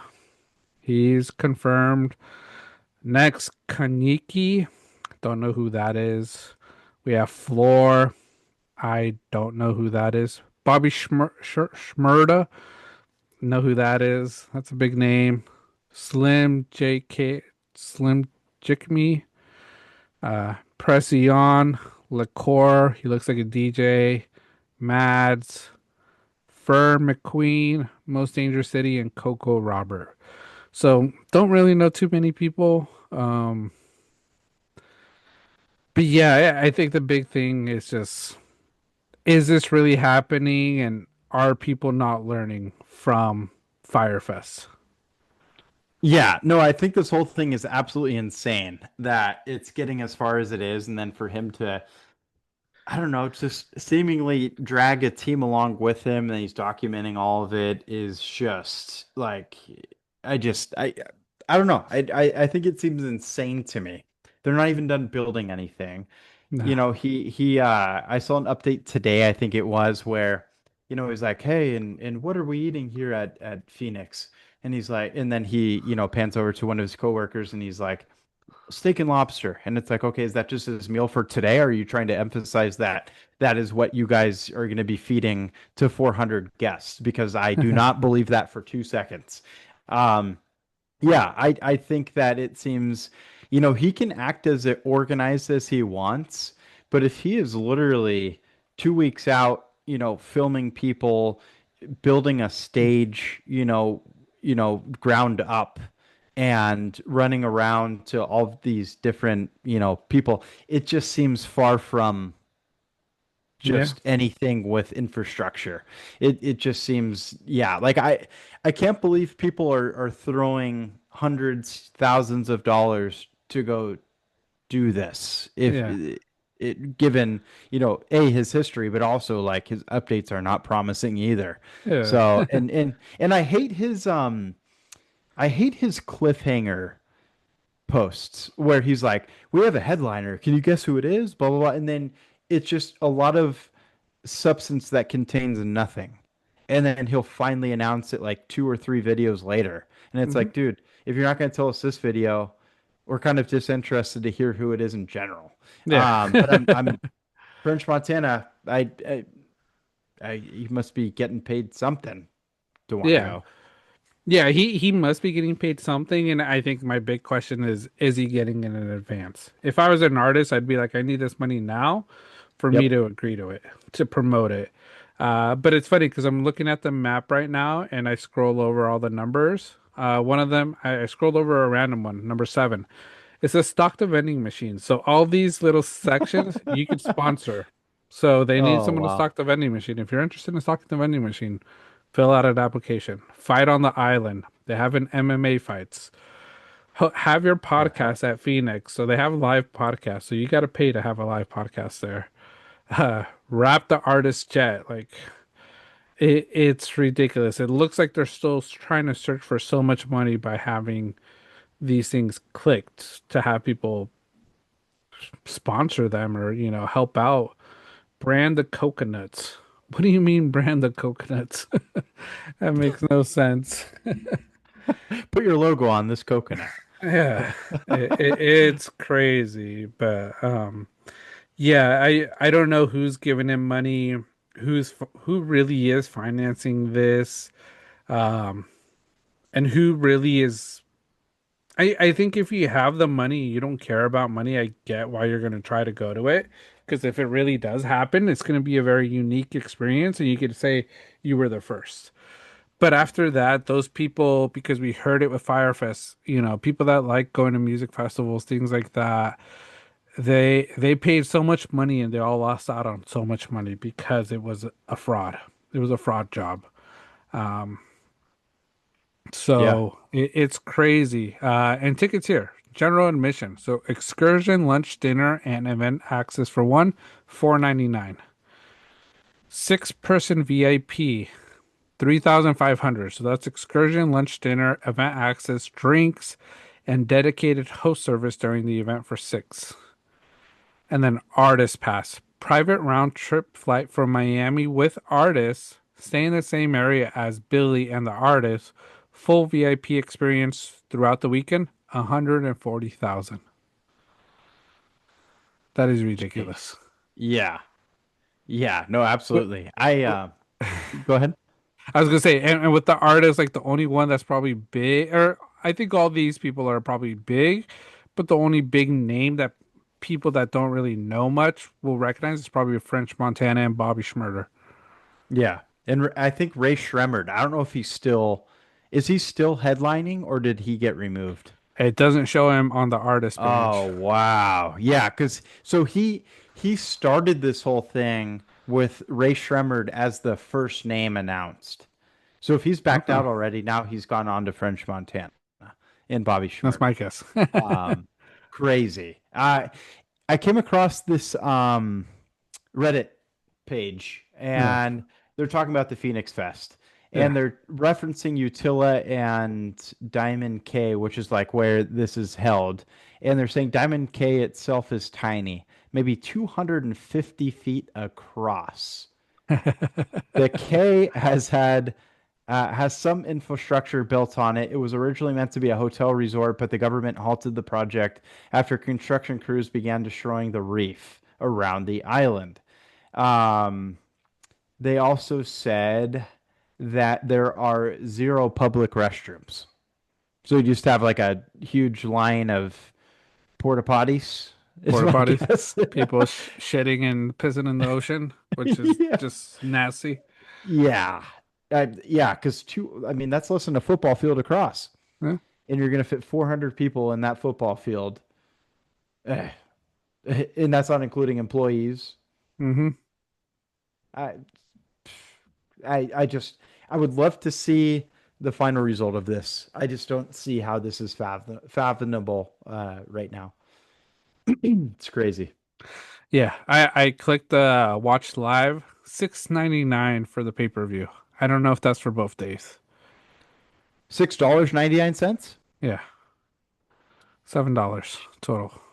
And then what? You're just gonna watch like a disaster in your living room? I guess like I say from what he says, like you could influence what happens during that time. So um it'll be interesting to see. Let's see, build. Oh yeah, build is just putting in a sponsor order, and attend is the ticket prices. So So you can influence what happens in real time, is what they say? yeah, they're using a lot of AI probably virtual. Wow. So Um, I would dare Billy to announce to the crowd, "Hey, change of plans. Fringe Montana can't make it." yeah, because he is the main um Wow. the main artist. Well, uh yeah. No, his updates are insane to even watch because like we both have mentioned, it doesn't seem prepped and Mhm. uh very questionable, but no surprise. Yeah, no surprise. People that are going, did you not really learn? But like I say, I think people that are going are those that have the money, don't really care dropping X amount of money because there you have unlimited. Just to say that they were the first if it does happen, and then sort of just be embarrassed if it doesn't happen. So, Yep. we'll see what happens. But yeah, crazy that they're doing a pay-per-view. I didn't know about that piece. I I didn't. Does EDM or sorry, EDC ever offer anything like that? Like, I'm sure they have live stream cams, but pay-per-view. No, it's all live streamed on YouTube for free. Same with Yeah. Coachella. You can live stream it for free on YouTube. So it doesn't make sense why you're paying for it when you're not going. I think those type of festivals, because they're already making enough money with all the people attending, because it's a legitimate, true EDM festival where this is absolutely nothing and most likely a money grab for everybody that's attending. Because I'm curious, let me see. I'm gonna get tickets to see if there's a refund policy. General admission. Hmm. Um,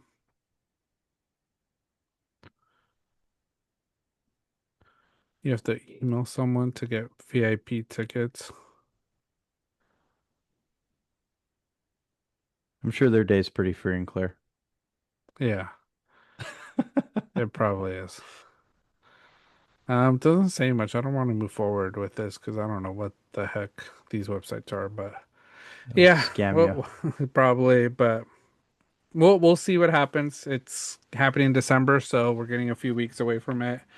I'm curious to see. I think it'll be a big topic for us once the actual event happens or doesn't happen. For sure. Yeah, we'll keep everybody tuned in. But so far, this is going exactly as we'd expected. Yeah, it is. But that's Phoenix Fest. Next is Pixel Gaming. So wanted to bring up because we sort of mentioned it last week. Call of Duty came out and Call of Duty had some very bad reviews per a lot of people making videos about the game, making fun of it. But one of the things I think sort of what I wanted to bring up is because I posted something yesterday, and it was from the Call of Duty TikTok about all the ratings of how some people rated it 100 out of 100, 9.5 out of 10, 9 out of 10, 4.5 out of 5. Um, and I was like, I don't know why those ratings came out that way. And I'm also, I think the other question I asked is, who got paid to review that? Because I wish I was getting paid because I would give it 100 out of 100 if they gave me money. Yeah, I'm the same exact way. Yeah, because this game, every single post I've seen, it's terrible. Battlefield's been announced as the best-selling game of the year so far. No surprise there. Hmm. Their updates have been phenomenal. They're already putting out new maps that are fun as well. And Black Ops 7, every single clip I've seen, not only does the game, the campaign look unenjoyable, but multiplayer in specific, like the details of it looks like something that we would have played in PlayStation 4. It Yep. just looks horrible. Like the Yeah. details, we talked about it last week. I think it was where, they used AI, ChatGPT, Mhm. to generate, the calling cards. And, it looks like they use ChatGPT for the backgrounds of these games as well because there's zero detail. It Hmm. looks like it was terribly thrown together. I don't see this game. They can't possibly make it better. This has just got to be something where they learn about how much of a disaster this was and move Yeah. forward. But quite frankly, every interview I've seen of people who helped develop this game or people who, maybe help develop but also are key parts of the company altogether, just seem very tone deaf Yeah. to reactions. And I'm sure that they've seen the reactions, but Yeah. they quite frankly seem like they just don't care. Hmm. And, I think this year will be the first year that it really hits their pockets. And I think then they'll start learning. Yeah. Um, but they've just done nothing to listen to the gamers themselves. So, Yeah.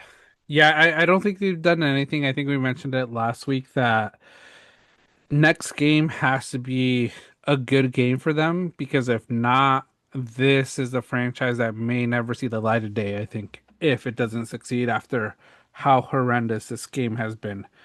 I'm curious to see in a few months, especially after the holidays, because like I say, holidays is when people buy games as well, see how much this gets traction. But from the looks of it, like there's this game streamer that's getting more views than people logging on to Call of Duty mhm. and the burnt peanut. If you haven't seen that's been hilarious watching that on TikTok and watching some of his Yeah, videos with the gaming. So it's like they're not having the success in a game like what is it, Arc Raiders or I think so. Yeah, that Arc game's been Raiders? getting a ton of, Yeah. you volume. know and people buying it because it's just so simplistic, not different bullets, not different type of guns, different type of attachments. It's just a fun game. I did read somewhere with that game the developers are a little mad of what's going on with the little clan wars, you could call it, because that's not what the game was about, but they Uh-huh. made it about that because of Burnt Peanut and some of these other big streamers. But like I say, it's a game that's a lot of people are liking, so it's like you have to just go back to the basics and listen to what people want, listen to what people like, and create that. And yeah, Call of Duty, all the developers right now aren't listening or don't hear it. I think it goes through one end of the ear and out the other. Um, but yeah, they got a year. They got their next game. I don't know if it'll come out in a year to make up for it or It's over for Call of Duty. Yeah, no, quite frankly, at this point, they should probably take 2 years to develop Hmm. something because, Battlefield's going to tide us over probably all the way up until Grand Theft Auto is available, which is going to be in fall, which is going to come out right before, well, supposedly right Yeah. before the next Call of Duty would. And at that point, nobody's even going to pay attention to Call of Duty Hmm. at that point. But quite frankly, Battlefield delivered on what all Call of Duty fans have been wanting, which is just Yeah. a simple war game. That's all we want. We're simple people. Just give Hmm. us a war game. It doesn't. Yep. We don't have to be running sideways on walls. We don't need jetpacks. Just give us a freaking war game. Make it World War II based. Bring it back in time. Make simple weapons backing it up. That's it. I'd be a happy camper with something like Yep. that. But they refuse to do it, and they'd rather go. They might as well just make it some type of Marvel game. I don't know. At this point, it's just so Eh, futuristic. probably. But yeah, I think that was the biggest thing to talk about pixel gaming, Call of Duty putting out their ratings and saying they're 100 out of 100. I call cap, like I say, whoever got paid. Yep. One commenter is like, I don't even know any of these companies. It's not IGN. It's not like Game Trend. It's just random people, I think. And like I say, they could have seen Banter on the Rocks if they paid us a decent price, to sort of put our reputation of gaming on there Sure. to say that. Yeah, we'd change tune for them, of course, Hmm. but until then, we'll keep bashing it.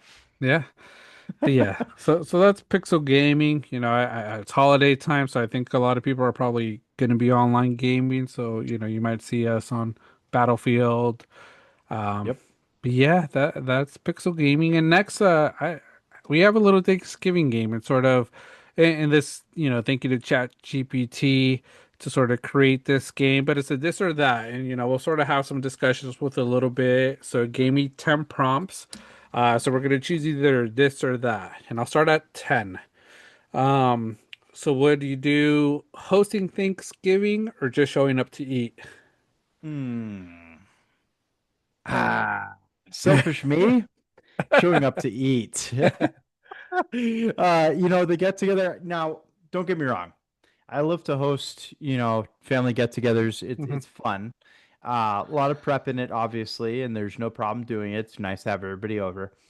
But when it comes to things like Thanksgiving, it is so great just destroy a massive unheard of amount of food and just not have all the prep. Like, yeah, you can bring a dish or two, whatever, help Yeah. out, but like it's phenomenal just receiving all of the food. Hmm. Yeah. So I'll go that No. way. I agree. Like hosting Thanksgiving, I think would be fun, but I think the one caveat of why I don't want to is because I think whoever hosts Thanksgiving has to make the turkey, and that Yeah. turkey you got to make it great because if it comes out too dry, it's already a bad Thanksgiving. So it's like you need someone that knows how to do it. You don't want to try to deep fry one and then it comes out all charcoaly and black.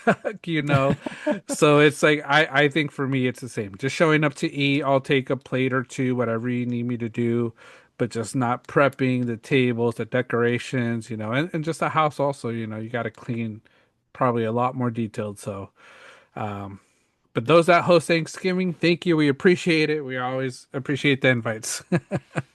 Absolutely. All right, next one, shopping on Black Friday or staying home in pajamas. So if you would ask me this question probably 10 years ago, I'd say shopping on Black Friday. Right now, stay at home. Yeah. Not worth the crowds, the deals, especially right now with inflation. I feel like are phony. I've seen too many videos where like, you rip away a tag and behind it is like the deal was already there. Yeah. Or, it's inflated with a deal. Um, yeah, I'd rather stay home. Yeah.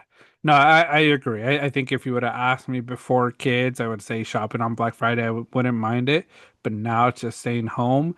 I think a lot of things are doing things online too. Online shopping is just the way to go when it comes down to clothes too, because returning is so easy. Especially even with Amazon, you just got to take it to Kohl's and you return everything. But yeah, and I've seen those videos because that's what I've always done with Black Friday. In this time of the year is I look at all the prices like a few months before of what I want or what I need. Because I know a lot of times the sign they'll put out is like, oh, it's 29.99 when normally it was 39.99. But then you pull the tag and it's like, no, always been 29.99. So it's like they're just playing with people. So Yep.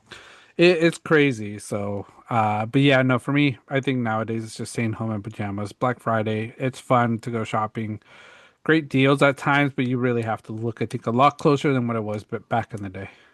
For sure. And we have NFL on Black Friday this year, and Yeah. basketball is always, going. So that's more fun in my opinion. But one quick other thing Yeah. is, I don't know if you remember the store Phnx. They were in the Oaks Mall, Thousand Yeah. Oaks area. Plenty of malls, of course, Yeah. no longer around.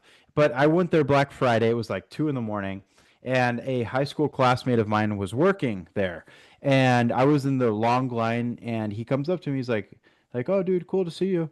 But he's like, dude, this sale goes on through Christmas, right? And I was like, are you kidding me? And then I was like, well, I'm here now. I'm gonna wait. And so I ended up paying it. But, lo and behold, yeah, the deal went on. And I'm like, dude, never again am I gonna waste my time at some of these Yeah. clothing stores because the deals go on beyond that. Yeah. Yeah. I think nowadays everything goes on for like maybe a week or two. Christmas is brand new deals. I think the one big things nowadays for these stores are the doorbusters. I think Yeah. there's only like 200 of. It's like you go for those things. After that, everything else, it's like just shop online. Hmm. It's all there. So, but Agreed.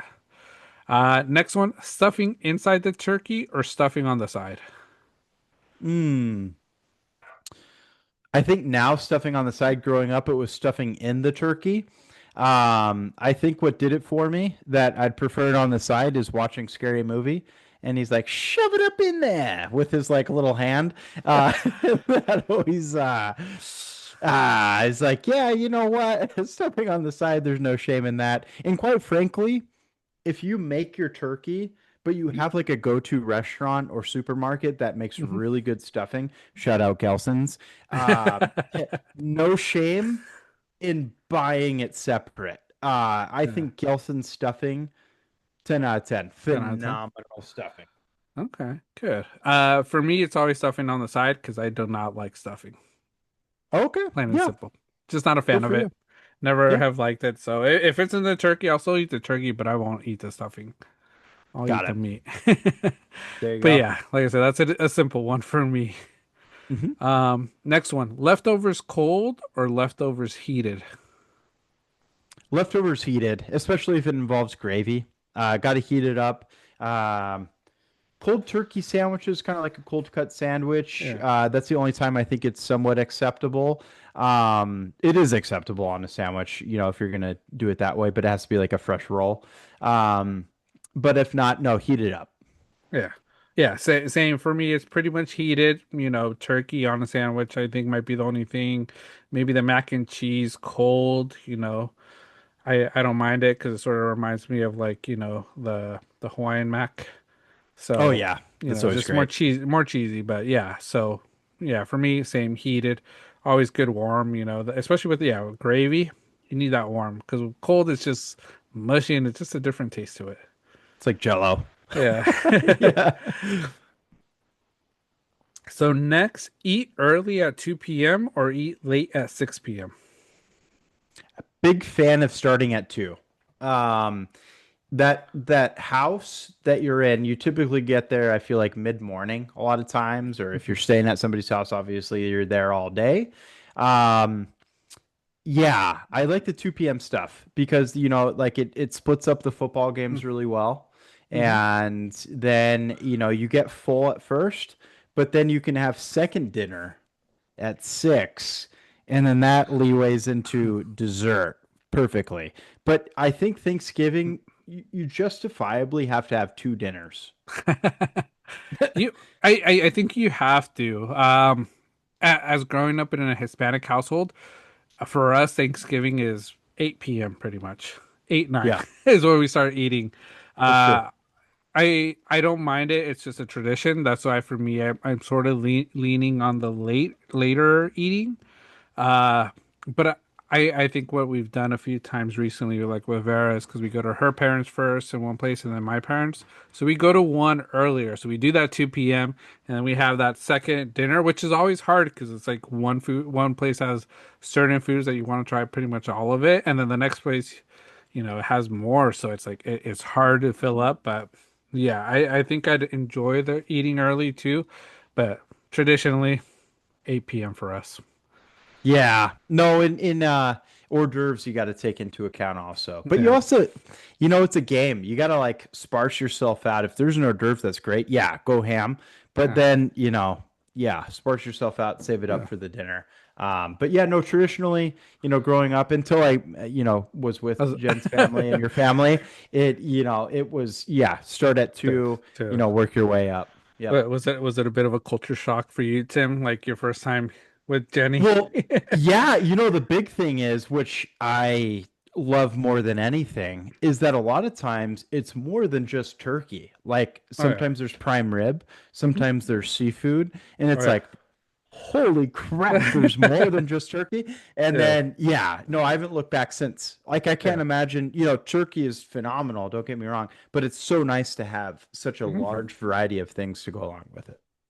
Yeah, no, it's good. I think with my family we had a lobster once, which was a nice little change. Very cool. Yeah, no, Yeah. that's great. No Yeah. shame in that. That's phenomenal. Yeah.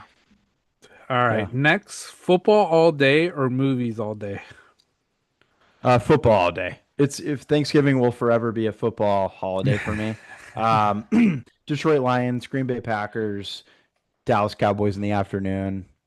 Don't enjoy those teams a whole bunch, but that's what I expect. Washington Hmm. Commanders. Yeah. Yeah, for me, I lean more on movies all day because I think that's what I would do. But Mhm. I always have my phone with football playing as well. Yep. So, because I think in my family, not many people like to watch football. If it's not their team, I like to watch all football, so I don't mind it. Yep. So that, but they like movies, so it's like we'll watch movies, but I always have my football scores and watching that on the side. Best of both worlds. Yep. Next, pumpkin pie or pecan pie? Pumpkin pie, no doubt. 100%. Yeah, I think that's a no-brainer. Pecan, not a bad one, but No, pumpkin, no. yeah, I think it's the one thing. Costco, you go, everybody's fighting Oh, for that pumpkin pie. you're exactly right. Nothing beats it. Costco pumpkin pie, Yeah, perfect. perfect. Yeah. Next on cranberry sauce, canned or homemade? None. So you don't like stuffing? I just can't do it with cranberry. It doesn't matter if it's canned, fresh, whatever. I just skip it. I've never liked it, and I just don't get it. That's just me though. Yeah, I'm the same way. I will pass. I see it there. I'm like, I got room. Now I'm just gonna add more meat to my. I want some more. When I take an extra slice of prime rib, some extra turkey, put some more mac, or potatoes, whatever it is. But yeah, cranberry sauce for me, not a fan of it at all. Yeah, I just don't get it. I don't like the taste. Don't like the juice even. Yeah. Yeah, I just don't get it. No. Okay. Two more. Mashed potatoes or mac and cheese? Ooh, traditionally mashed potatoes, but mac and cheese is, a good complementary piece, which is Hmm. always phenomenal. I love mac and cheese, but I just lean slightly towards mashed potatoes. Yeah. Yeah, same. I lean to mashed potatoes. Mac and cheese, I'm a fan of. I think you've tried it because it's something we have in our family a lot. We have the potatoes with cheese now. Oh You yeah. know, Yeah. Like au it's gratin. yeah, like best Oh of both yeah. worlds because it's the potatoes, the cheese. It's just delicious. Yes. Au gratin's number one. That Yeah, beach mashed potatoes for me. yeah, Like just that crispy cheese layer that's still like yeah, drooping. Oh, yeah, oh, it's yeah, so good. yeah, Yeah. yeah. But no, but between these two mashed potatoes, I could eat a whole bowl of mashed potatoes. Easy. Yeah. And then last one, dark meat or white meat? Dark meat for me. I Yeah, think it's just more tender, a little bit more like juicy. I feel like yeah, white meat sometimes can get too dry. yeah.